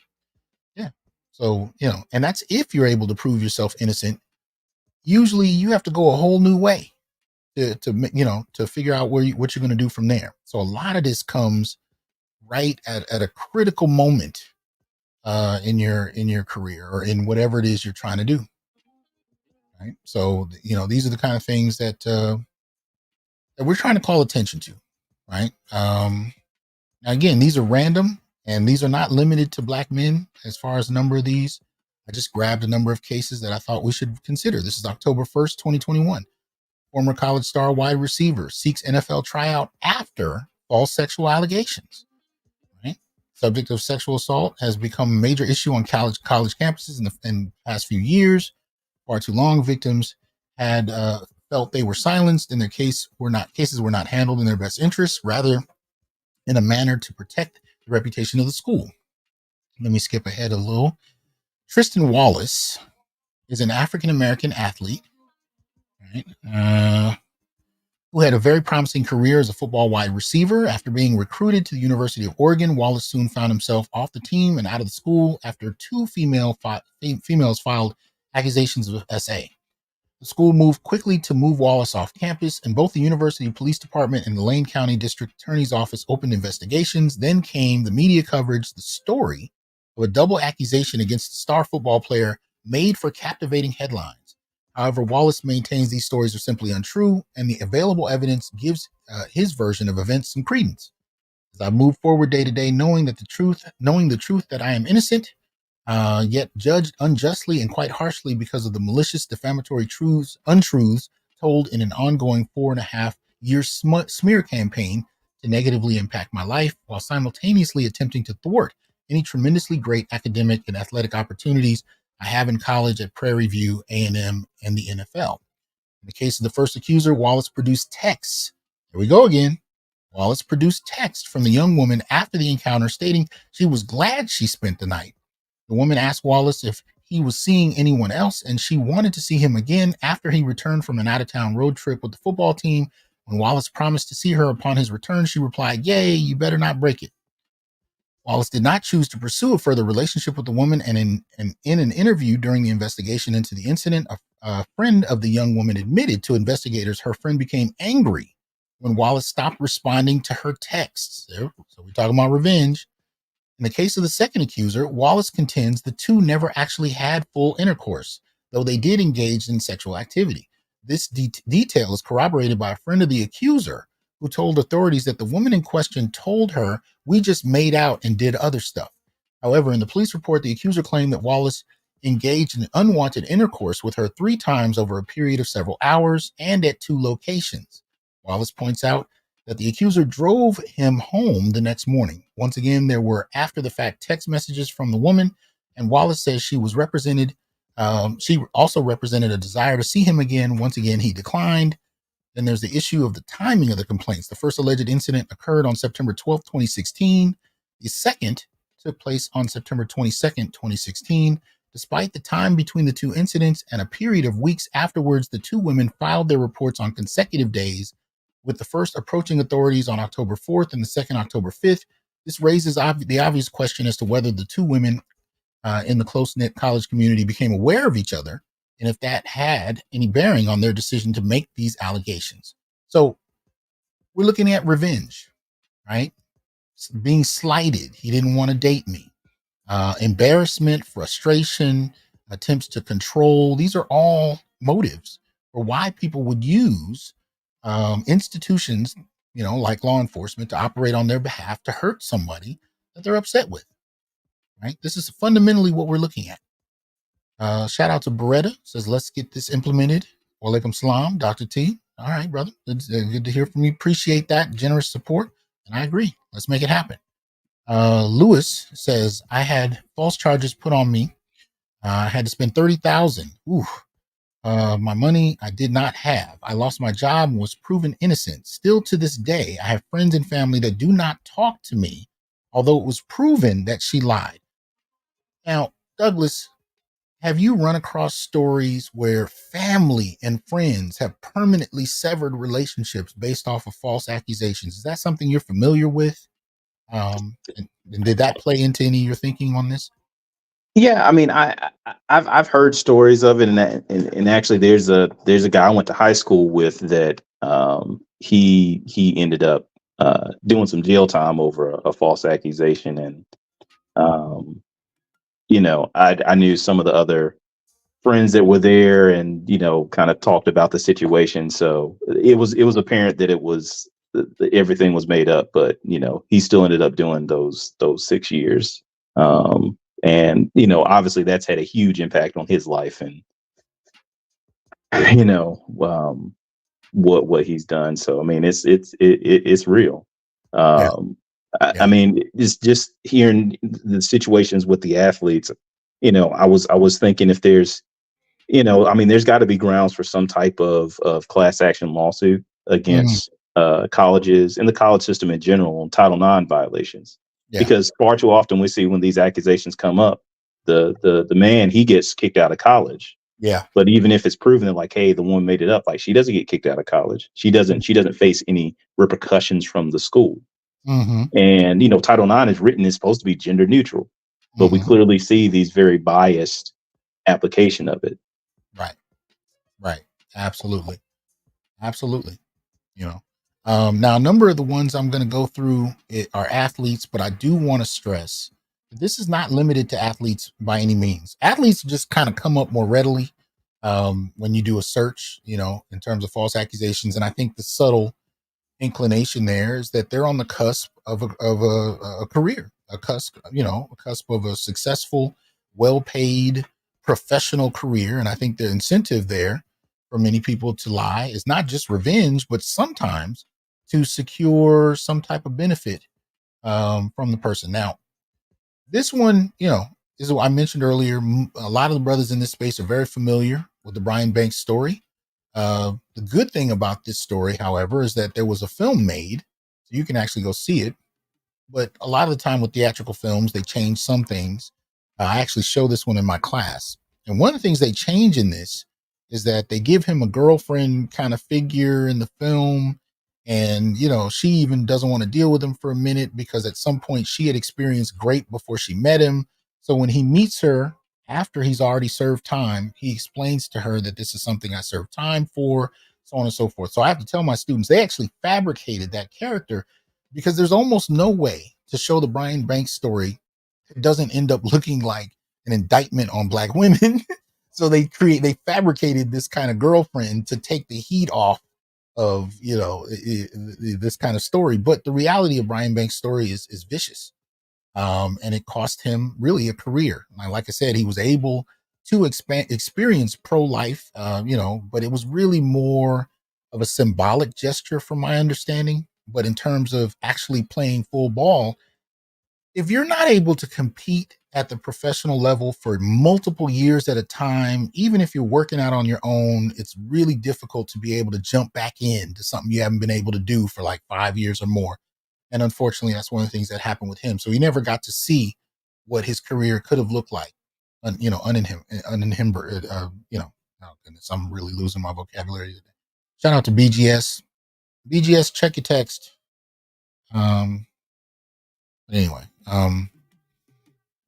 yeah. So let me see. Paid players are in demand. Appreciate the donation. And I did forget to say it. Lewis, appreciate the donation as well. He says, during my divorce, I defended against 5 false DV allegations and 3 false CPS investigations. Absolutely nothing happened to my ex. See what I mean? Clutch and Stick says, Brian Banks, Long Beach, Poly High School, California. Right? Poly is in the top 5 U.S. schools sending guys to the NFL. Think there are no local cops willing to conspire against the star player there? Hey. But in this particular instance, we were talking about a young lady, right? Who no doubt saw the potential on his career. But nonetheless, her and her family received, from what I understand, millions from the school district. And, he went to jail. Right. So watch the Brian Banks story if you haven't had a chance to see it. Powerful story. It will blow your mind. But let's continue here. Yeah, I'm sure she probably didn't have to pay any of that money back. And she said she spent it all anyway. So, or at least, spent so much of it that it wasn't realistic anyway. And, it wasn't going to happen. But did she go to jail? No, of course not. You see? She's not going to go to jail.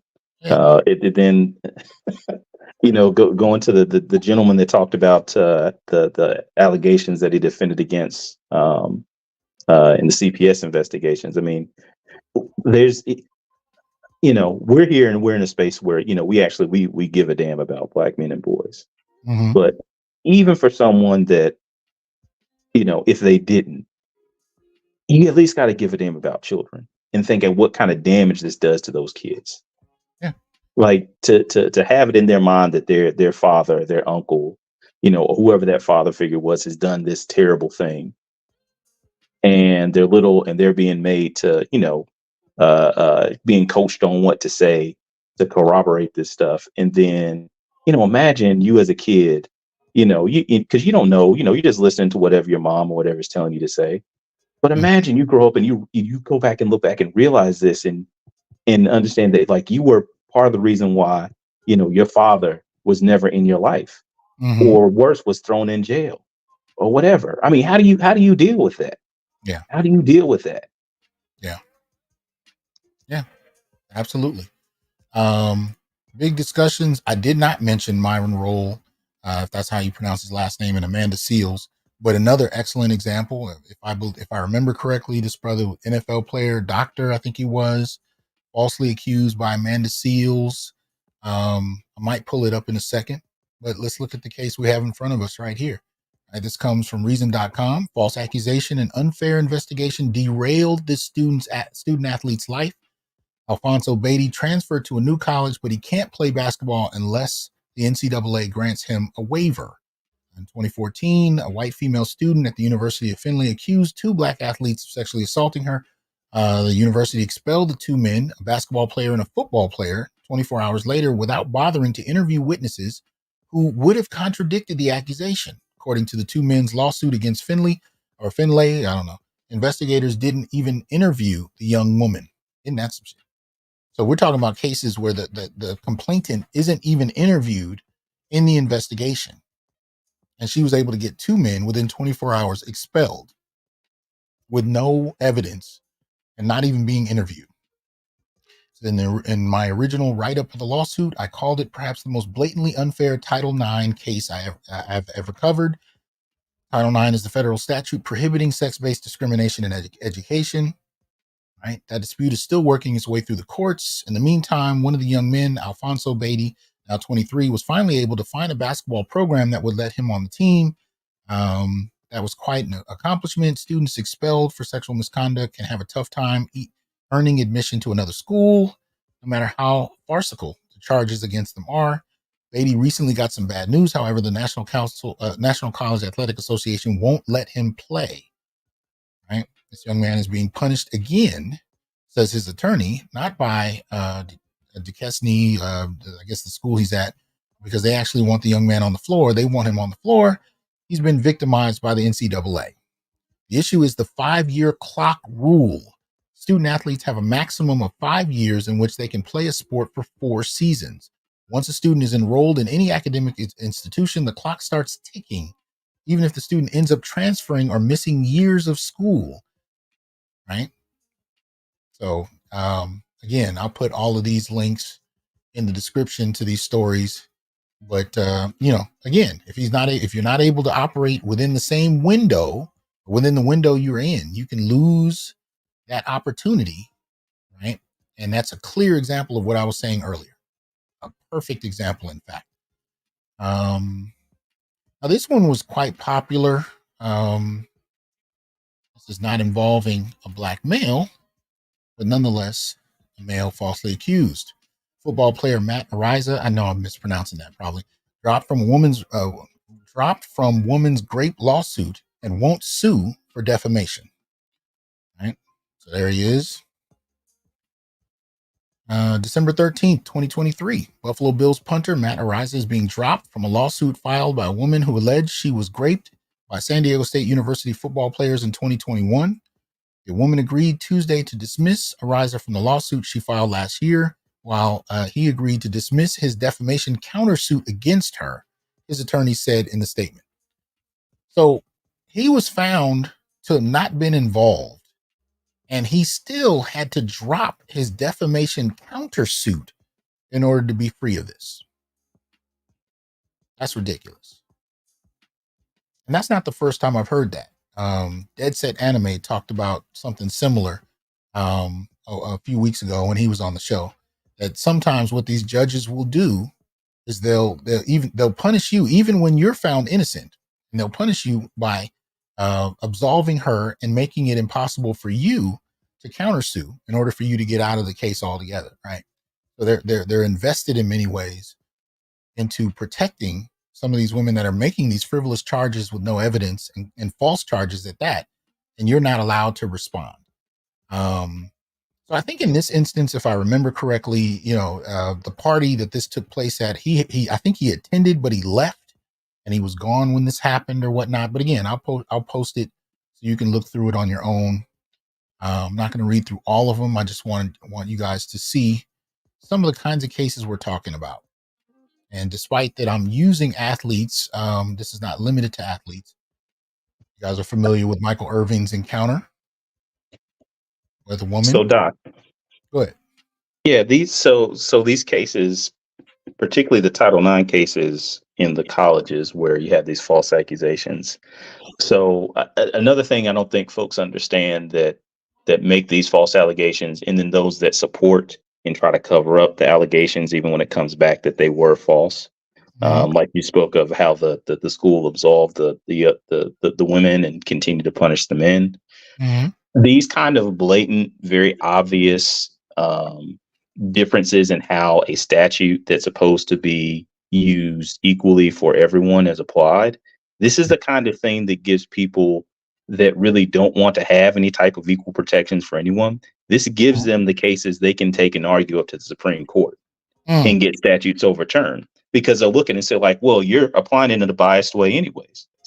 So if it's not going to be applied equitably, then we don't need it. If we can't apply this equitably, then we need to just get rid of it altogether. That's what the argument will be. And I'm not suggesting that that's what should happen. I don't want that to happen, because I think applied properly, these can be very powerful tools for Black men and boys. But we very clearly see that it's not right now. And, you know, we would be dumb to believe that the folks that want to get those type of civil liberties and policies overturned aren't making observations of this and taking notes and just biding their time till they have that perfect case that they can bring all the way up to the Supreme Court. And lately, the court hadn't exactly been a friend of the Negro, you know, hasn't been for a long time. So, I mean, this is not a good situation that we're in. And, you know, there's got to be some kind of change before, you know, those kind of dire turns happen. Right. Ray Knowles, don't worry, I got you. Yeah. Just bear with me. Let me go ahead and welcome BGS to the conversation. What's good, man? What's up, Doc? Can you hear me? Yeah, we can hear you. I wanted to bring you in because, as I said earlier in the show, man, you added to Douglas's 18th point, and you added the reputational damage component of it. And so I know you're just coming off a show. I know you must be tired, but I was hoping you could just kind of explain to the audience, you know, what motivated you to do that, and what does reputational damage? What is the larger argument about that? Because I only read the sentence that, you know, we put in there. Especially for people that have have businesses, or somebody like you that's in a sensitive position where your reputation and your your reputation equals money. So cancel culture, okay, is done damage to your reputation, especially when something's false. Okay, there was one. There was one. I think Malika Andrews is probably one of the most famous cases, right, with the NBA basketball player. Right now, she accused him of being involved in a robbery. Okay, that his teammates did. Okay, and all he was teammates. He was actually found not guilty. He was found not even involved. He wasn't even there. Okay, and she announced that when he was getting drafted on draft night, she should have been able to be sued for slander or go on the registry, right? Because that story went all over the world, right? And it could have damaged him as far as endorsements. It could have damaged him as far as his contract, all kinds of stuff. Right. And cancel. We see this cancel culture all over the place, right? Where people can make an accusation that is found not true, but the thing is, guess what? The damage is already done. Yeah. And if you're coming out of the Black community where you have very little inherited wealth, very little capital to engage in different types of activities, you know, if anything, you were the person that people were depending on to lift the family out of poverty. Right. And you've missed that window because of this kind of false accusation. Where does that leave you? Right, that's true. I mean, look at I think it was Dr. Dre's daughter, right? So she was living in her car because he wouldn't give her any money, he wouldn't help take care of her or anything like that, right? So she damaged his reputation. Yeah, this is ridiculous. It's ridiculous. You got ex-wives going in on comedians right now. Getting ready to do a tour with one of the comedians. You know, Kevin Hart's wife. Yeah, with Cat Williams. Yeah. And we all, I think we all remember this case here, right? For Michael Irvin. Yeah. Where it said that, that he had apparently violated a woman in a hotel and whatnot. Sexually assaulted a woman in a hotel. And it was on multiple cameras. It just wasn't on one of multiple cameras. Right. Two men were in the lobby the night of the Hall of Fame. Wide receiver Michael Irvin was accused of misconduct. The female employee said Wednesday that they didn't see him do anything wrong, and that this brief interaction with the woman appeared friendly. You know, but this is corroborated by video evidence as well, right? And in response, Irvin filed a $100 million defamation lawsuit against a Jane Doe and Marriott International. alleging that a false misconduct claim on February 5th caused him to be kicked out of the Renaissance Phoenix downtown hotel and removed from the NFL's network Super Bowl week coverage. I mean, how is this woman continue to be a Jane Doe? You see what I mean? Yeah. That's why this is important. Her name should be out there. She'd have the same kind of risk that man just took. Okay. Yeah, absolutely. But they don't generally have to suffer these kinds of punishments. So again, no evidence often required. Statements made that are injurious to the person in question, especially for Black males. And much of the time, it can be very difficult for us to respond in lawsuits. A lot of us don't have the means to do so. And this is one of the reasons I think a lot of cases never make it to not only court, but to the public eye, because, people don't always have the means to defend themselves in certain respects. And this is what happens, so it just kind of disappears and whatever. So, now, I think Ray Knowles brought this up a little earlier, the Trevor Bauer case. Mm-hmm. So you see him there. Yeah. The woman in question. Right. So try to get in on his $51 million Lindsey Hill lawsuit against Trevor Bauer, settled for $0. Former MLB, star shows alleged receipts to prove extortion plot. And if I remember correctly, I'll read this first paragraph now. From LA Dodgers pitcher Trevor Bauer and Lindsey Hill, the San Diego woman who first accused him of SA, which led to an unprecedented 324 game suspension from Major League Baseball, have settled their civil lawsuits outside of court with no money exchanged between the two parties. But Bauer has kept alleged receipts, and in a video posted to social media, he points to an alleged extortion attempt by Hill. And I think one of the part of the crux of his response was she videoed herself the morning after, while he was still asleep in bed, if I remember correctly. And she was a lark, she was videotaping herself and whatnot. Mm-hmm. And then, of course, these charges came out of the blue as far as he was concerned. And we see the impact it had on his career. Yeah. I mean, Kiki Palmer and her boyfriend, same thing. I mentioned him a little bit earlier, but I didn't go into any depth. So if you want to, remind people. I mean, basically what she did was she took the security footage, right, that was inside the house. She took still shots that made him look bad. Okay. And she got a restraining order just on still shots. Wow. When in fact she was actually assaulting him. Right. When the full video was released, yeah. He was the one being assaulted. Yeah. Now, so how much jail time did she do? He still has a restraining order on him. Yeah. So nothing. Right. I'm just gonna keep firing these. You guys, welcome to give your opinions about them, but I'm just putting them up so we can see them. Some of you guys remember this Long Island case. This article is dated August 26, 2020. Long Island woman who made false rape claims denied probation reduction. Mm-hmm. Right? Connecticut judge denied a request to cut short probation for a Long Island woman convicted of falsely accusing two former Sacred Heart University football players of raping her 4 years ago. A judge in Bridgeport denied a bid by Nikki Jovino of South, I don't know, what is that? Connecticut, New York? Connecticut, I don't know. To reduce her 3 years of probation by half after she served 1 year in prison followed by 16 months of probation. Now, this is what they get. Mm-hmm. She falsely accused two men, and she got 1 year in prison and 16 months of probation. Right. Now, what would they have gotten if they got convicted? Exactly. Under the jail. Yeah. Mm-hmm. Jovino, then 19, was sentenced to 3 years in prison with the final two suspended. Look at that. Suspended in August 2018 after pleading guilty ahead of two trials to 2 counts of second-degree falsely reporting an incident and 1 count of interfering with police in the encounter at a booze-filled party. She told police in 2016 that 2 football players at the college in Fairfield forced her to have sex in a bathroom in a basement of a house during a football club party in Bridgeport. Police said Jovino claimed that the football players who have since left the university held her down before SAing her. Both men later admitted to having sex with her, but contended the encounter was consensual.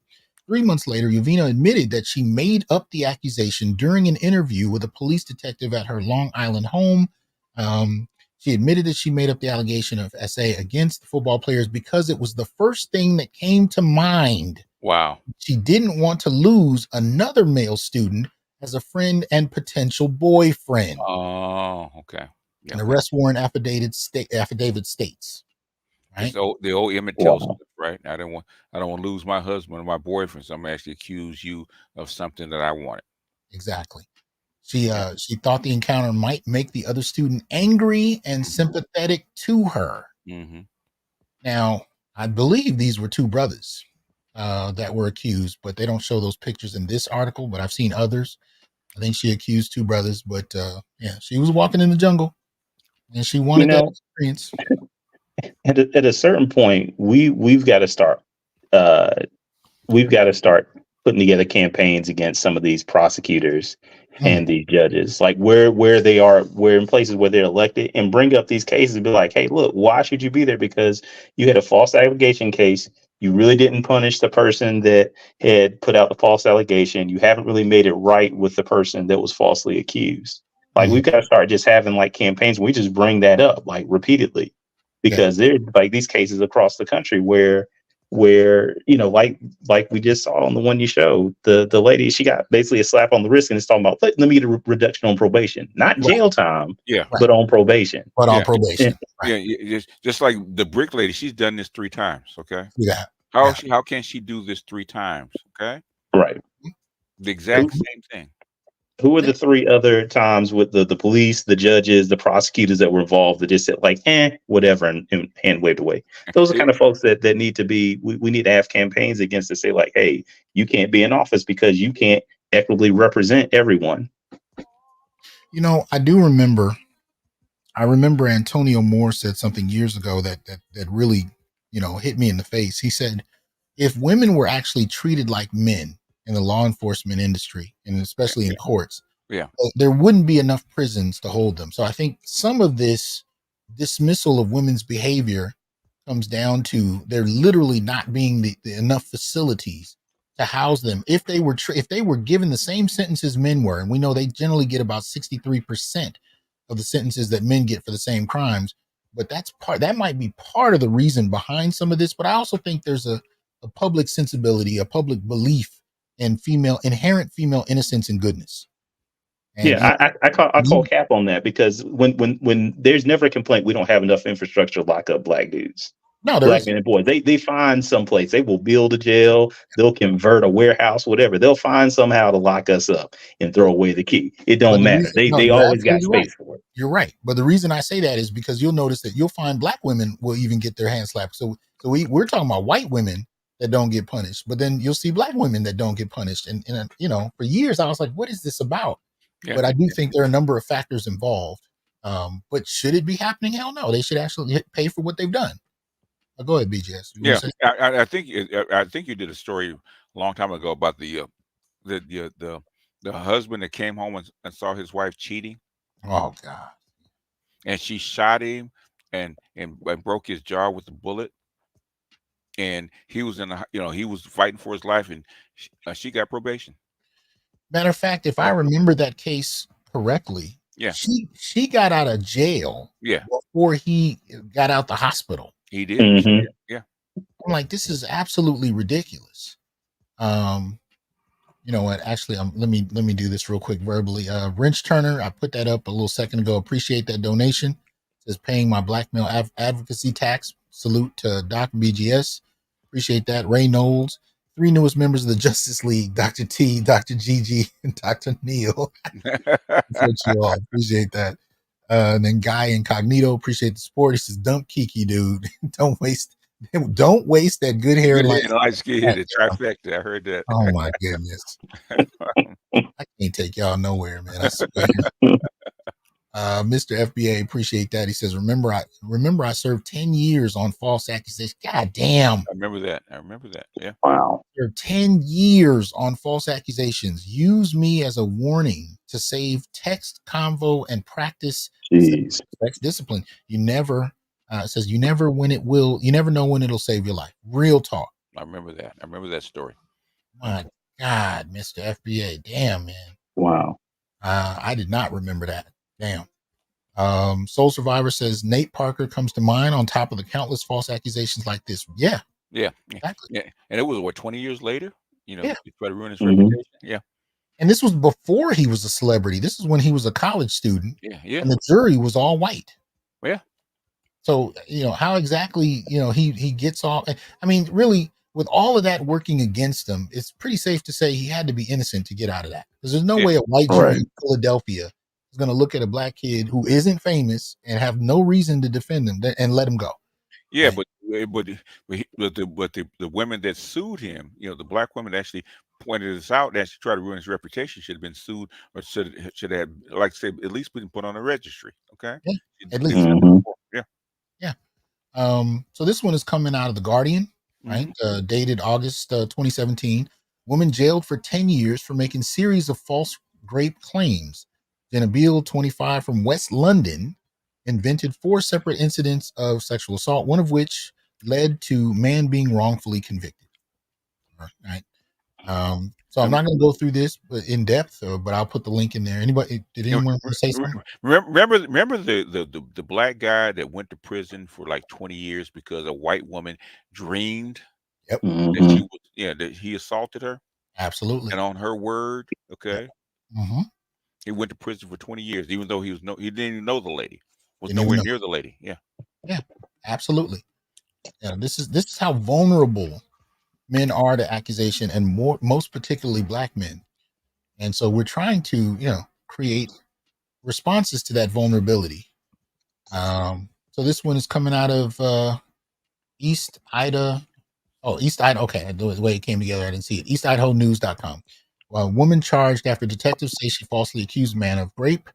This is August 31st, 2021, Bingham County Courthouse.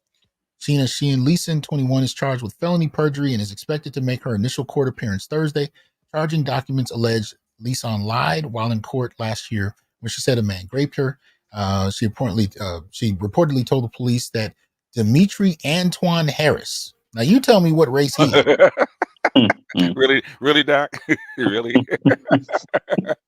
Stop profiling, Doc. I'm just saying, man. You show me a white dude named Dimitri Antoine Harris, and I'll shake his hand. Oh yeah, with blonde hair, blue eyes, right? And from the ghetto, okay. Yeah, no, Doc, he's With the ghetto.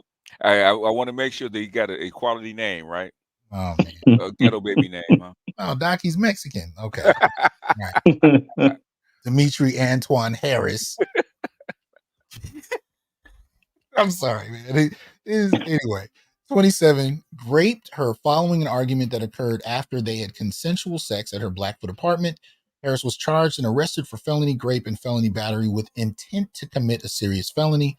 During August 2020 preliminary hearing, she was placed under oath and accused Harris of raping her. Then, just weeks later, District Judge Darren Simpson dismissed the charges against Harris after prosecutors said the alleged victim has admitted to detectives that her allegations of rape were not truthful. Wow. An affidavit of probable cause obtained by East Idaho News indicates that in the weeks following the 2020 preliminary hearing, Leeson went to Bingham County Sheriff's detective and she said she lied about the rape and that it never happened. What if she didn't have a conscience? Yeah. Right. Yeah, the thing about it is, if she doesn't have a conscience, it just goes down as another man, especially a black man who committed an act of rape. Yeah. So when you have these cases and we see these results, if she doesn't come forward or if there isn't evidence to exonerate him, like video or text evidence, Yeah. he's just another aggressor, and that's it. And that's how. And so when we look at the data and we look at the statistics regarding arrest and the kinds of crimes involved, especially if they have to do with sexual assault, the assumption has to be on paper that all the men who are incarcerated for it are guilty, unless she comes forward or there's new evidence. Short of that, that's it. This is what we're dealing with. You almost have to have her sign a contract to have sex with her. See that? Yeah. Dave Chappelle. Like the Chappelle show skit. Yeah. Go ahead. What were you gonna say? I said like the Chappelle show skit with the whatever the contract was. The contract. Had all the options that the lady had to check off. Oh yeah. Oh my God. And that mess was hilarious, but he was right. It's pretty much gotten to that point. Let me see. So I got 3 more that I'll just kind of show up. And again, we're not going Didn't into weren't there 2 football players that they got accused of? They had a false allegation of rape, but they had like a Video. text message or a video or No, something no. like that with the lady It was in beforehand. New Mexico. They met her in the bar. She actually gave consent on video, Yeah, yeah. and they still arrested the 2 guys. You know, one guy did 30 days in jail. wow. Wow. Okay. So you guys see this one here. This is the Guardian again. This one is dated March of 2023. Eleanor Williams jailed for 8.5 years after grape and trafficking lies. Okay, I think I might have pulled this one up before. I think this was not representative of what we're talking about, but let me see.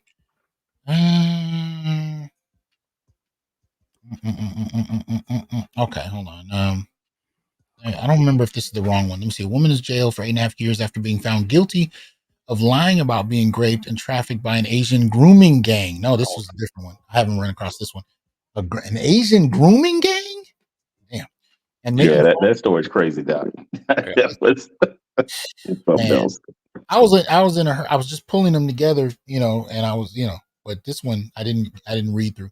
Is making false grape claims against a series of other men. Eleanor Williams, 22, from Barrow and Furness, was convicted in January of 9 counts of perverting the course of justice. Sentencing her at Crown Court on Tuesday, the judge said her allegations were a complete fiction and criticized her for showing no significant signs of remorse. Now that's an interesting part of this as well. How many women show remorse for lying on men? Right? How much remorse are you gonna have? I mean, how many times have you seen the judge shows about the DNA of the kid when the man is not the father? How many women do you now? Even if you see her break into tears, she's not breaking into tears because of how she injured him. Nope. Into tears because she's embarrassed and got caught. And got caught. And the judge always asks, "Do you know who the father is?" Right. He always says yes. He always says yes. Yeah. I mean, we act like that hasn't been a thing because I mean, Maury, his whole show became just about the false paternity claims. Like that was the entire thing. Yes. And matter of fact, I think BGS you had mentioned the other day about I haven't found it, but I've seen it a couple times. What was that? The white dude, when they found out he wasn't the father, and he did 5 years in prison. 5 years in jail. That was actually on paternity court where he actually did 5 years in prison, and it had still been in and out of jail for child support. Right? He had been asking for a DNA test for like 3 or 4 years, and never get one. And then when it finally came up, guess what? He was not the father. And guess what she said at the very end? Do you know who the child's father is? She said, "Yeah." I still talk to this day. Yeah. As far as this case, it says her claims went viral during lockdown in May 2020 when she posted photographs of herself on Facebook covered in shocking bruises, a black eye, and a partially severed finger. She said she had been beaten and made to attend sex parties by evil yet clever Asian men, mostly Pakistani business owners. The allegation soon spread far beyond Cumbria and sparked a global solidarity campaign, Justice for Ellie, with more than 100,000 Facebook members. And see that violated white woman image. It resonates with a lot of people. It had its own line of merchandise. Damn it! It had its own line of merchandise featuring a purple elephant and prompted rallies all over the UK amid allegations of a police cover-up. God damn. Cumbria police recorded 151 crimes linked to the case in 2020, including malicious communications and harassment, as well as criminal damage and public order offenses. Hate crimes tripled in Barrow that summer. In a letter to the judge on Tuesday, Williams maintained her innocence, but said she was sorry and devastated at how her Facebook post affected Barrow. I understand that it's your job to believe the jury's verdict, and that's okay. I know I had made some mistakes. I'm sorry. I know it's no excuse, but I was young and confused. I was young and confused. I was always young. I'm not saying I'm guilty, but I know I've done wrong on some of this, and I'm sorry. I'm devastated at the trouble that's been caused in Barrow.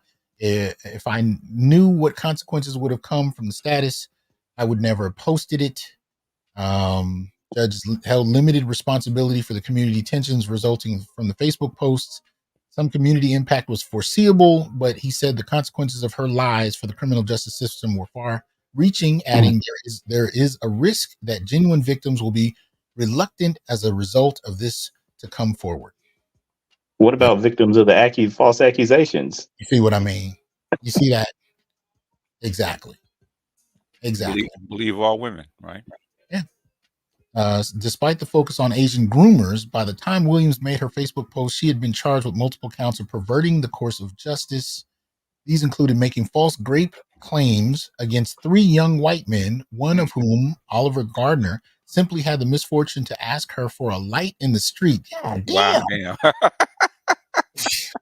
I told you this was a wild one. Wasn't playing, man. Damn. I wasn't expecting this roller coaster. Another, Jordan Trengove, spent 73 days in prison on remand after she falsely accused him of raping and drugging her at knife point.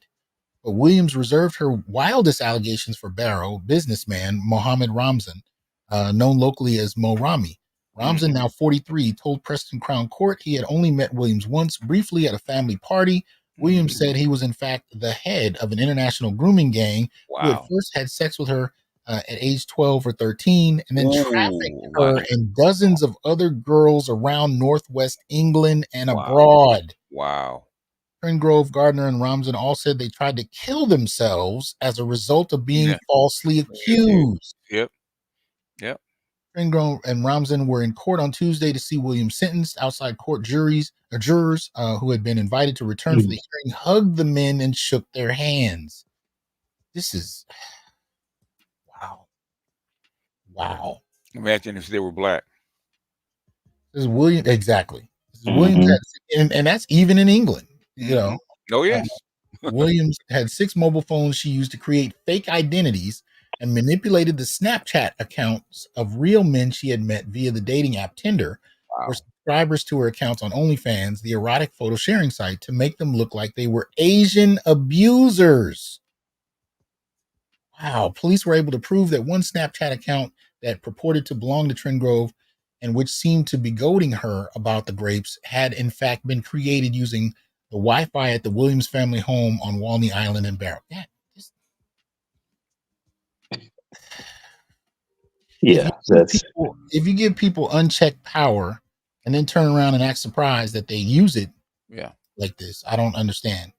Shout out to Hurricane Greg. Appreciate that support. Dr. Thunder look innocent tax. This is goddamn, man. And shout out to MS Delta. It says a white female Italian colleague mentioned to me that her sons are not dating. She was saddened with what happened in society concerning dating and mating. She wants grandkids. Hey. Yeah, well, she needs to join the party and should do something about this kind of stuff. Now you know you're on to something when you actually draw out Black Uru. So Black Uru came through. He says, want to really F with black and white feminists and liberals, name it the Emmett Till False Accusation Registry. Damn. Yeah, I'm gonna take you seriously on that. But this is absolutely ridiculous, man. This is ridiculous. This is an obscene amount of power to give to an entire gender. With no culture of evidence required, no accountability, none, and no recourse for the victim. Man, they have video of this woman buying hammers in the store. You know what? I'm gonna let y'all read the rest of this on your own. I'll put the link in the chat. I mean, in the description box. But here's one. I'm just somebody just sent me this one, right? But about this wife, right? I make 4 times more than my husband earns. He later admitted he was jealous of me being a breadwinner. Okay, haven't even heard his side. What is his reputation gonna be like? Wait, read it again. What happened? Yeah, I'll pull it up. But see, this is in Business Insider, right? I make 4 times more money than my husband earns. He later admitted he was jealous of me being the breadwinner. Okay, but that's her side of the story. Okay. So in other words, your name is out there. You're ruining his reputation. Right. What if it didn't go down like that? Right. Mhm. Right. She's the only one that gets to tell her story. He's the only one that gets to tell her story. Yeah. This is ridiculous.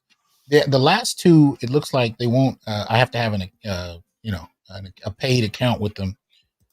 So I got access to it yesterday, but I think after that, it flagged me, so I can't access it.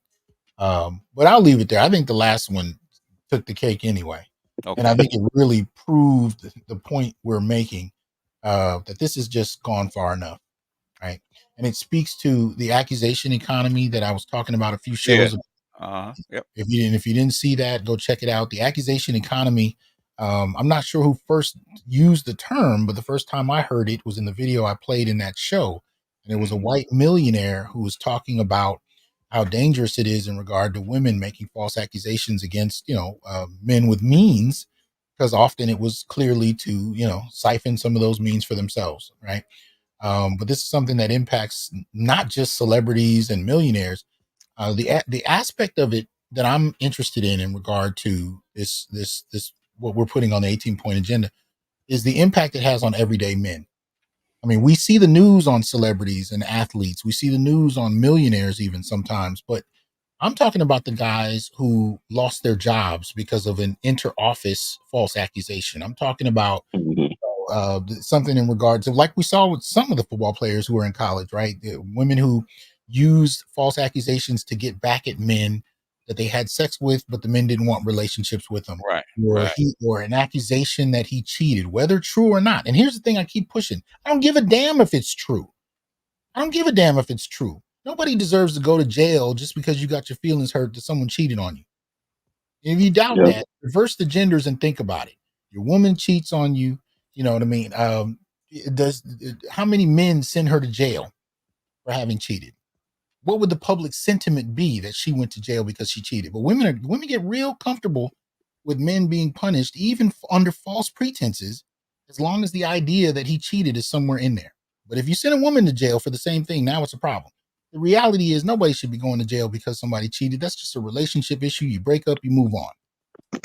Men being punished behind this and this being used as a form of retribution, with unchecked the way it is, whether it's revenge, retribution, whether it's a shakedown of a company for a settlement, Mhm. uh, or for political or career advancement, all of these things serve as motivations on a day-to-day level, and they don't make the newspaper. They don't always end in multi-million-dollar settlements or whatever. A lot of these cases never make the light of day.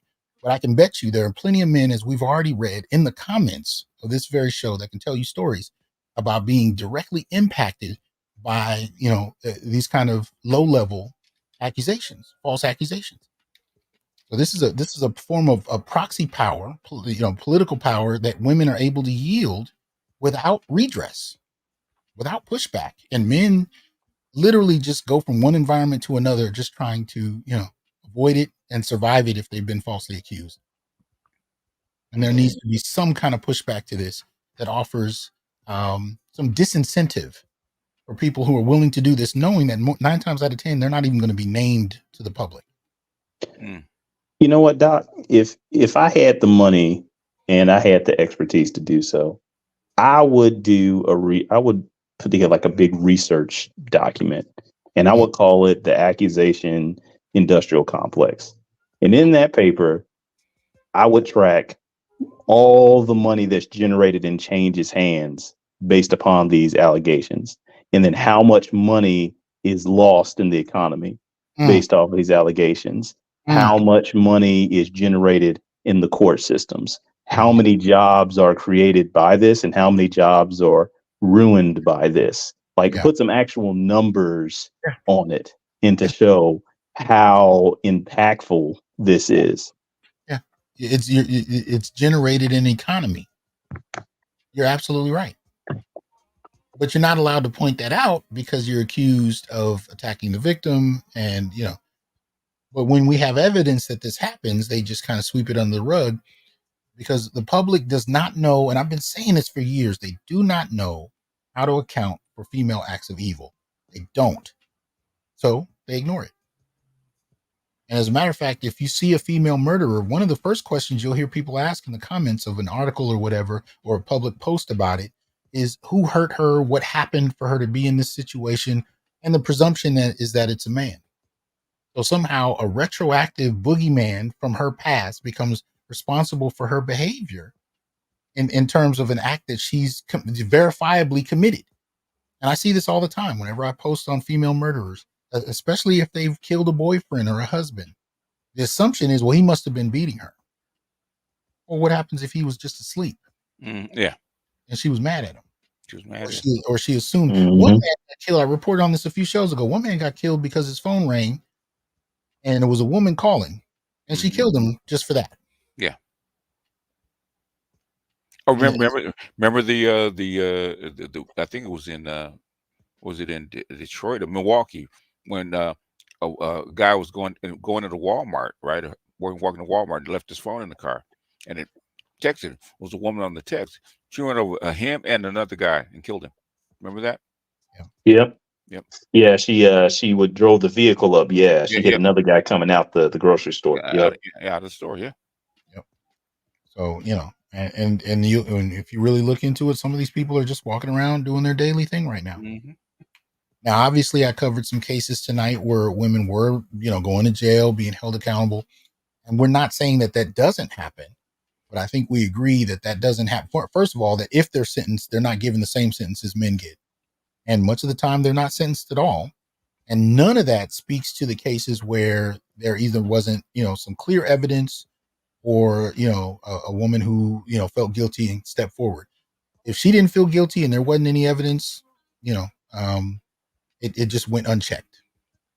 And many of those men lost college careers. They lost that, athletic careers, professional careers. Many of them went to jail, and their lives are permanently upended behind this. So any last statements, fellas? Anything you guys want to drop on this? I think this is very much needed. A lot of white guys were trying to get onto this because they get accused all the time. Yeah. And women use this as a tactic, like in child support cases and child molestation, child cruelty, without any evidence. In fact, like I said, Dead Set Animal was going through the same thing. Yeah. No evidence. She would lie, cheat, steal, and then come to court, and he would prove all this stuff. And guess what? The judge would throw it all out. Yeah, this is what I think is so cold about what Douglas presented. It's still a measure of accountability, even if you don't have a court case that you win where there's clearly a judgment made on your behalf. There's accountability still there. Mhm.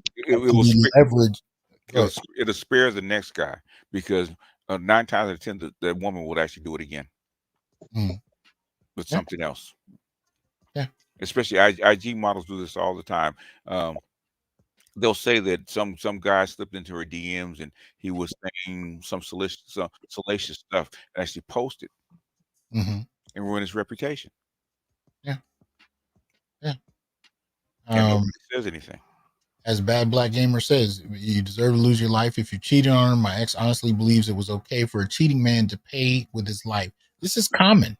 So is it okay for a woman to actually pay with her life for doing Not that? at all. That's the public has outrage. But last thing I was going to say on this, and nod to both of you, but particularly Douglas on this, is I like how it's flexible. And I was saying this at the beginning of the show. If you're a man that's dating a woman you just met and you find her name on this registry, based on the type of case involved and what she actually did, that can give you pause. It can give you an opportunity to think about whether you want to go further.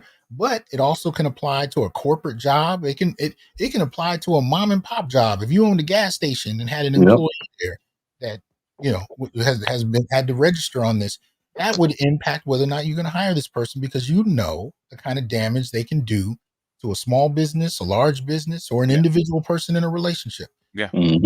So I salute you, Douglas, because this is extremely flexible, and it uses the same thing that cancel culture uses, public sentiment, as a de-incentivizing mechanism to make people really pause. Yeah. or hopefully before they make false accusations, because there is a measure of accountability that can follow you the rest of your life. Yeah. Absolutely. Look at Absolutely. Jonathan Majors, right?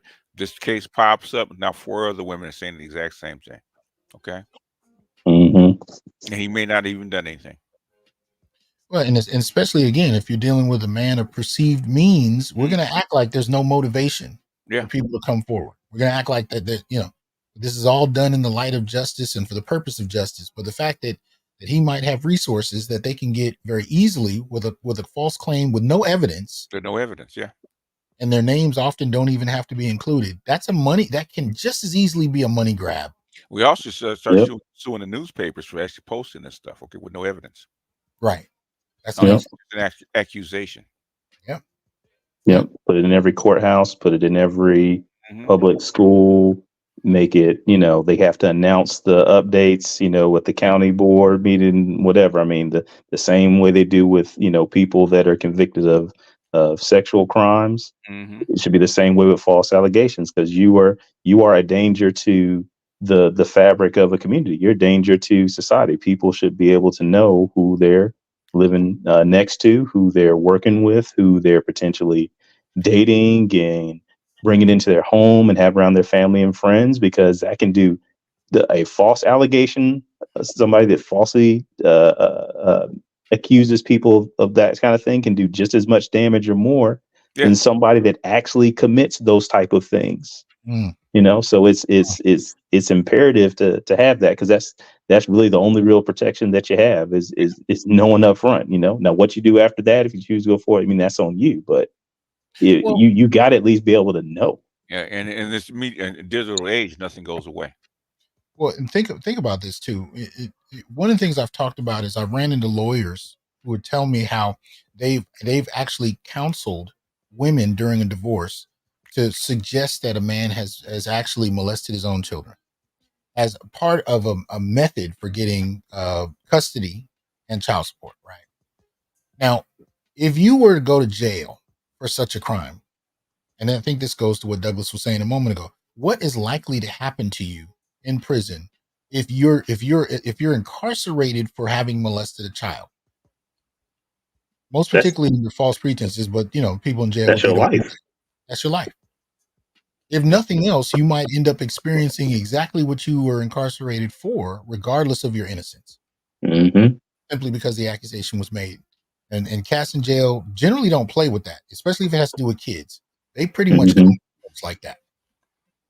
So if you're innocent of it, imagine this, and all of it coming about just because she's trying to get custody and child support. Yeah.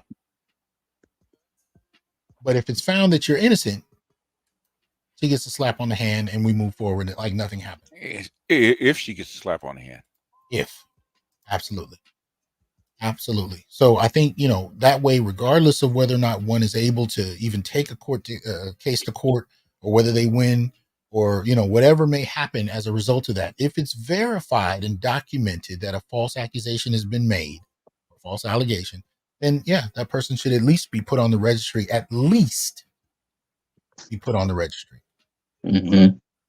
Shout out to Broken Blade. He says, hell, we can start this on a grassroots level, create a blog or website specifically for these women's names and accusations. It's at least the starting point. And I think that goes to something Compassionate said a little earlier. Is it legal to organize our own database?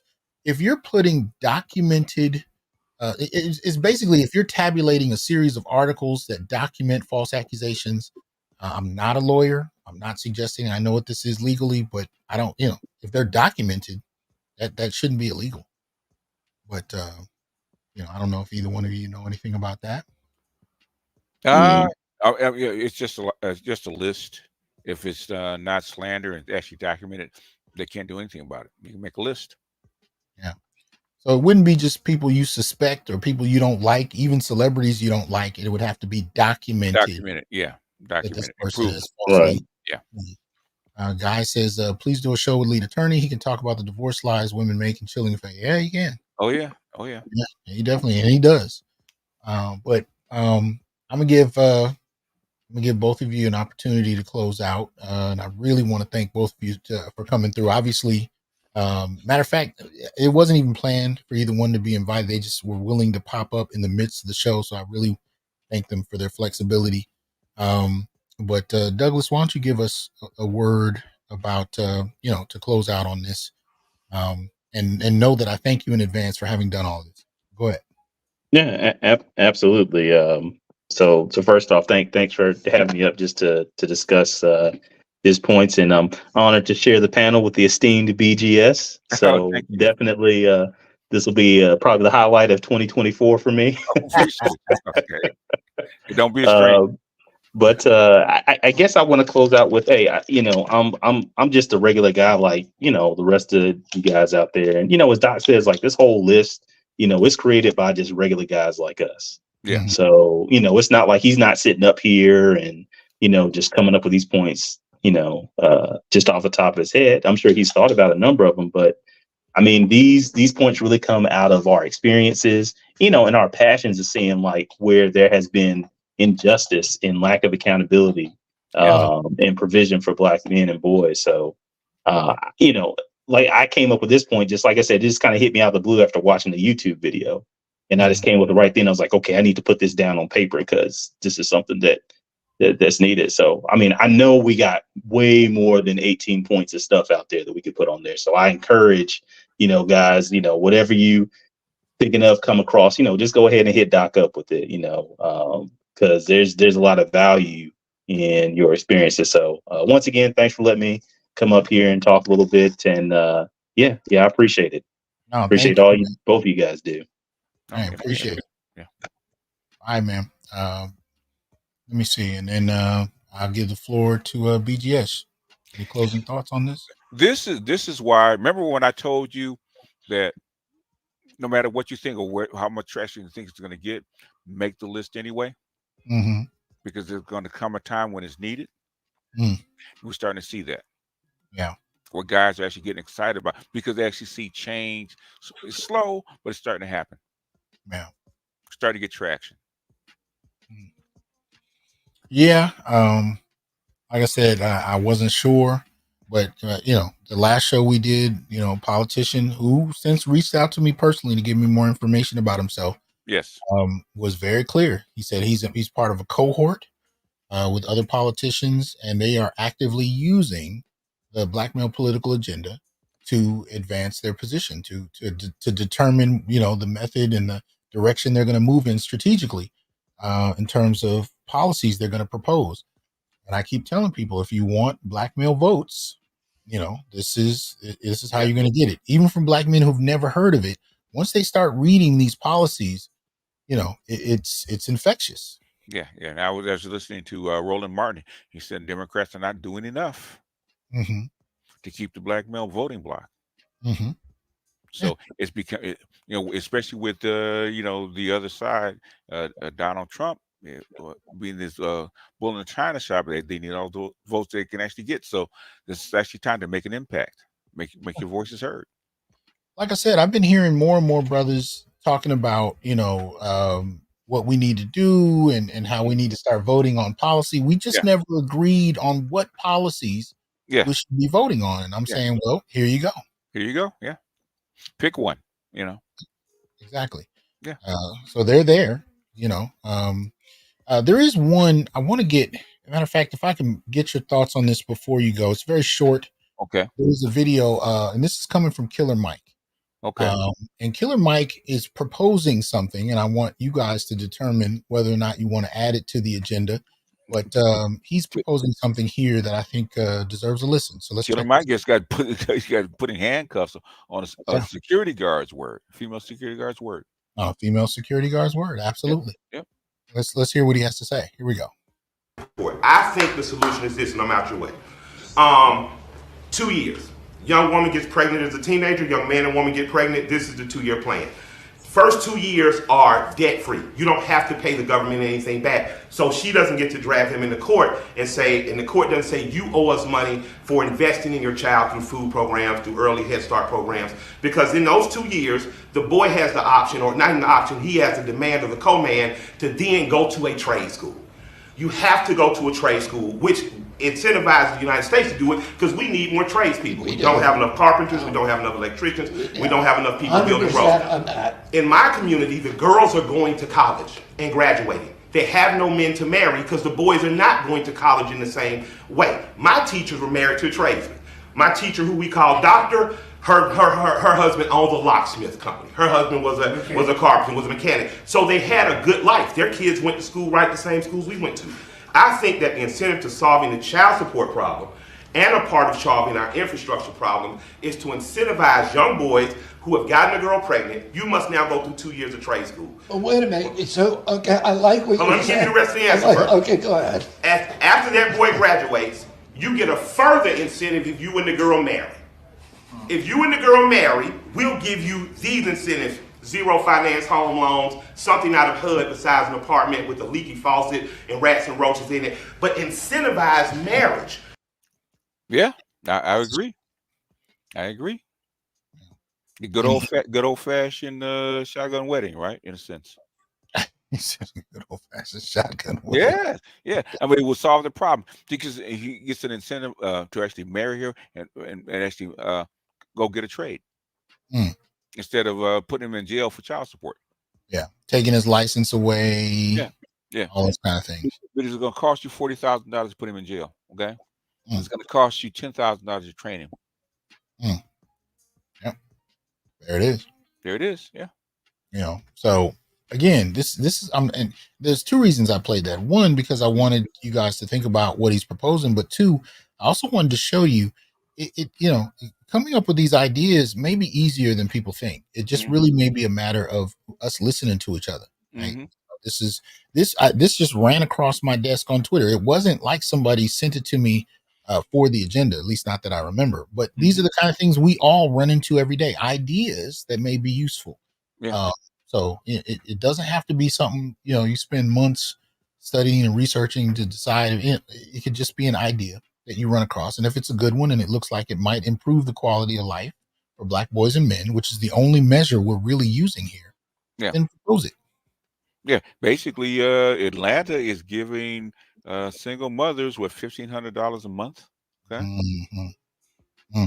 You know, how can that money be used to actually incentivize marriage and put families back together, as opposed to incentivizing single motherhood and not. So he goes to jail, she gets $1,500 a month. What exactly does that do over time? And he's in poverty, she's in poverty, and guess what? The kid's in poverty too. Right. So anyway, I appreciate that. Thank you for checking that out. Oh, so Douglas says add a mandatory paternity testing along with it. That is very true. And the financial abortion for men, and this could work. Well, we've definitely already added that. Yeah. Actually, we've added mandatory paternity testing. Yeah. Financial abortion to the agenda. Yeah. Which I think he already knows that, but he's saying that. I think they all work together. For Killer Mike to actually add paternity testing to his proposal to the president. Right. Yeah. That's real talk. Yeah. Real talk. Because I think there's still some gaps in what Mike is saying, but I think the idea is useful. And I think we need to think along those lines as well. What do we want the long-term impact of these policies to be? Yeah, we want to improve the quality of life, but are there ways to incentivize people in various ways that we're not thinking about? So and he's got a choice. Either you want to live a poor life and being out of jail, or you actually want to go get a trade and attempt to marry this woman and live a better life for you and your child. Yeah. Right. They give the women that all the time. You want to go to school, you want to be in poverty. Hey, there it is. Yeah. There it is. Damn, I have so many citations on this one. The description box won't even let me put them all in. Look what Maggie says. How about if she can't afford a child, she doesn't get custody? Ooh. I like the way you think. I'm still feeling that one. I'm just like, ooh, wait a minute. We gotta chew on that one. Go ahead and pencil that one in, man. That might be something for further review. I like that. If she can't afford a child, she doesn't get custody. I got to say it lovingly, Maggie. Say it again, white girl. Say it again. Wow. Damn. Anyway, we're gonna get in trouble. Ooh, man. All right. Go ahead and close out, Doc. All right. So Well, before you go, I did let people know that we were probably going to do a review of American fiction. So yeah, yeah. once we establish the date, I'll put that out there. And again, if you're a $10 subscriber on the Patreon, you can come through, engage in the discussion. We review the film, dialogue, the whole deal. So Yeah. hopefully, And you will. this is your expertise in reviewing films just like this. So Well, I haven't seen it yet, so I think I know. Yeah, I think I know which one we talk. Yeah, I yeah, with remember the Jeffrey trailer. Wright, right? Yeah. Yeah, I like mean, this is right up your alley. And one day we have to do what is it? What is it? What's it called? Old Settler. that.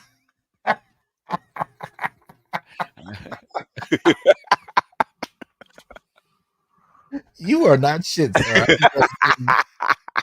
Oh my god! If y'all have not seen I had never heard of this movie until BGS, man. Yeah, yeah. Alicia Rashad and her sister, what's her sister's name? Debbie Morgan. Yeah.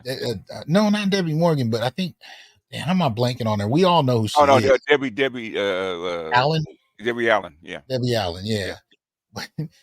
With two older women, one of them dealing with a younger man. What you gonna do when he going? Oh, I was just gonna say that. What you gonna do when he wants to go twice in the night? Ooh, shit. Old Settler, boy, it will change your outlook on what do they call it? The age relationships. The age gap, yeah, age gap relationships. Yep. Man, because there was very little I heard as a youth growing up about dating older women. And I dated a lot of them, but none of the older men sat me down and explained to me what the drawbacks were. And that film does an excellent job of putting it on the table, boy. Yep. It's an intro, and even though it's set, when it's set like the early 20s, early the 20th century. Yeah, like the 40s or something like that. Yeah. Yeah. It raises some interesting questions that every man dealing with an older woman should definitely ask himself. It's a doc. You got to see this one. Oh man, I only watched it because Felicia Rashad, man, but whew, that hit me like a baseball bat. I was like, damn. Ugh. Yeah, so I'm down to review it. I'm down. Okay. Yeah, man. Anyway, thanks for coming through, man. All right, Doc. All right, man. All right, peace out. Oh man. Well, give us your thoughts. Let us know what you think about the 18th point. Initially, it was going to be listed under IPV, so it was still going to be 17 points. But once we added reputational damage and paternity fraud, it took it out of the framework of intimate partner violence and made it its own point. But again, there are no limitations on the points. We can add as many as we see fit. So, if you got a good idea, send it to me, hasan.johnson@gmail.com. And then, and we'll go through it. And however many we need to add, we add. But again, this is a kind of, sort of living document and archive for ideas about what will advance us. And it's also an opportunity for us to use these ideas that we've created to actively go out into the political arena and say, you want black male votes, then you actually have to address black male needs. And they will always hit you back with, well, what needs are you talking about? And for the first time, we actually have a documented list of them that we can actually pose and put on the table. Right. So anyway, appreciate y'all coming through. Give us your thoughts, even those on the replay gang. Let us know your ideas. Let us know what you think about it. And we'll go from there. So, you guys have a good night, and I will holler at y'all soon. Peace. I am here to tell you, brothers, we are not criminals by birth, perennial rapists, incapable intellects, man children, sperm donors, child support wellsprings, success objects, walking phalluses, ATM machines, lottery tickets, unintelligent henchmen, valueless assassins, pro bono mercenaries, unpaid bodyguards, interchangeable stepfathers, child discipline proxies, unpaid repairmen, workhorses, emotional tampons, or any other socially accepted dehumanizing stereotype. We are thinkers, inventors, innovators, leaders, fathers, and men. Embrace your humanity, know your worth, and extend your time, attention, and resources only to those who genuinely respect you. And remember, your worth is not defined by meeting other people's narcissistic and selfish and unrealistic needs. You define your worth. Peace.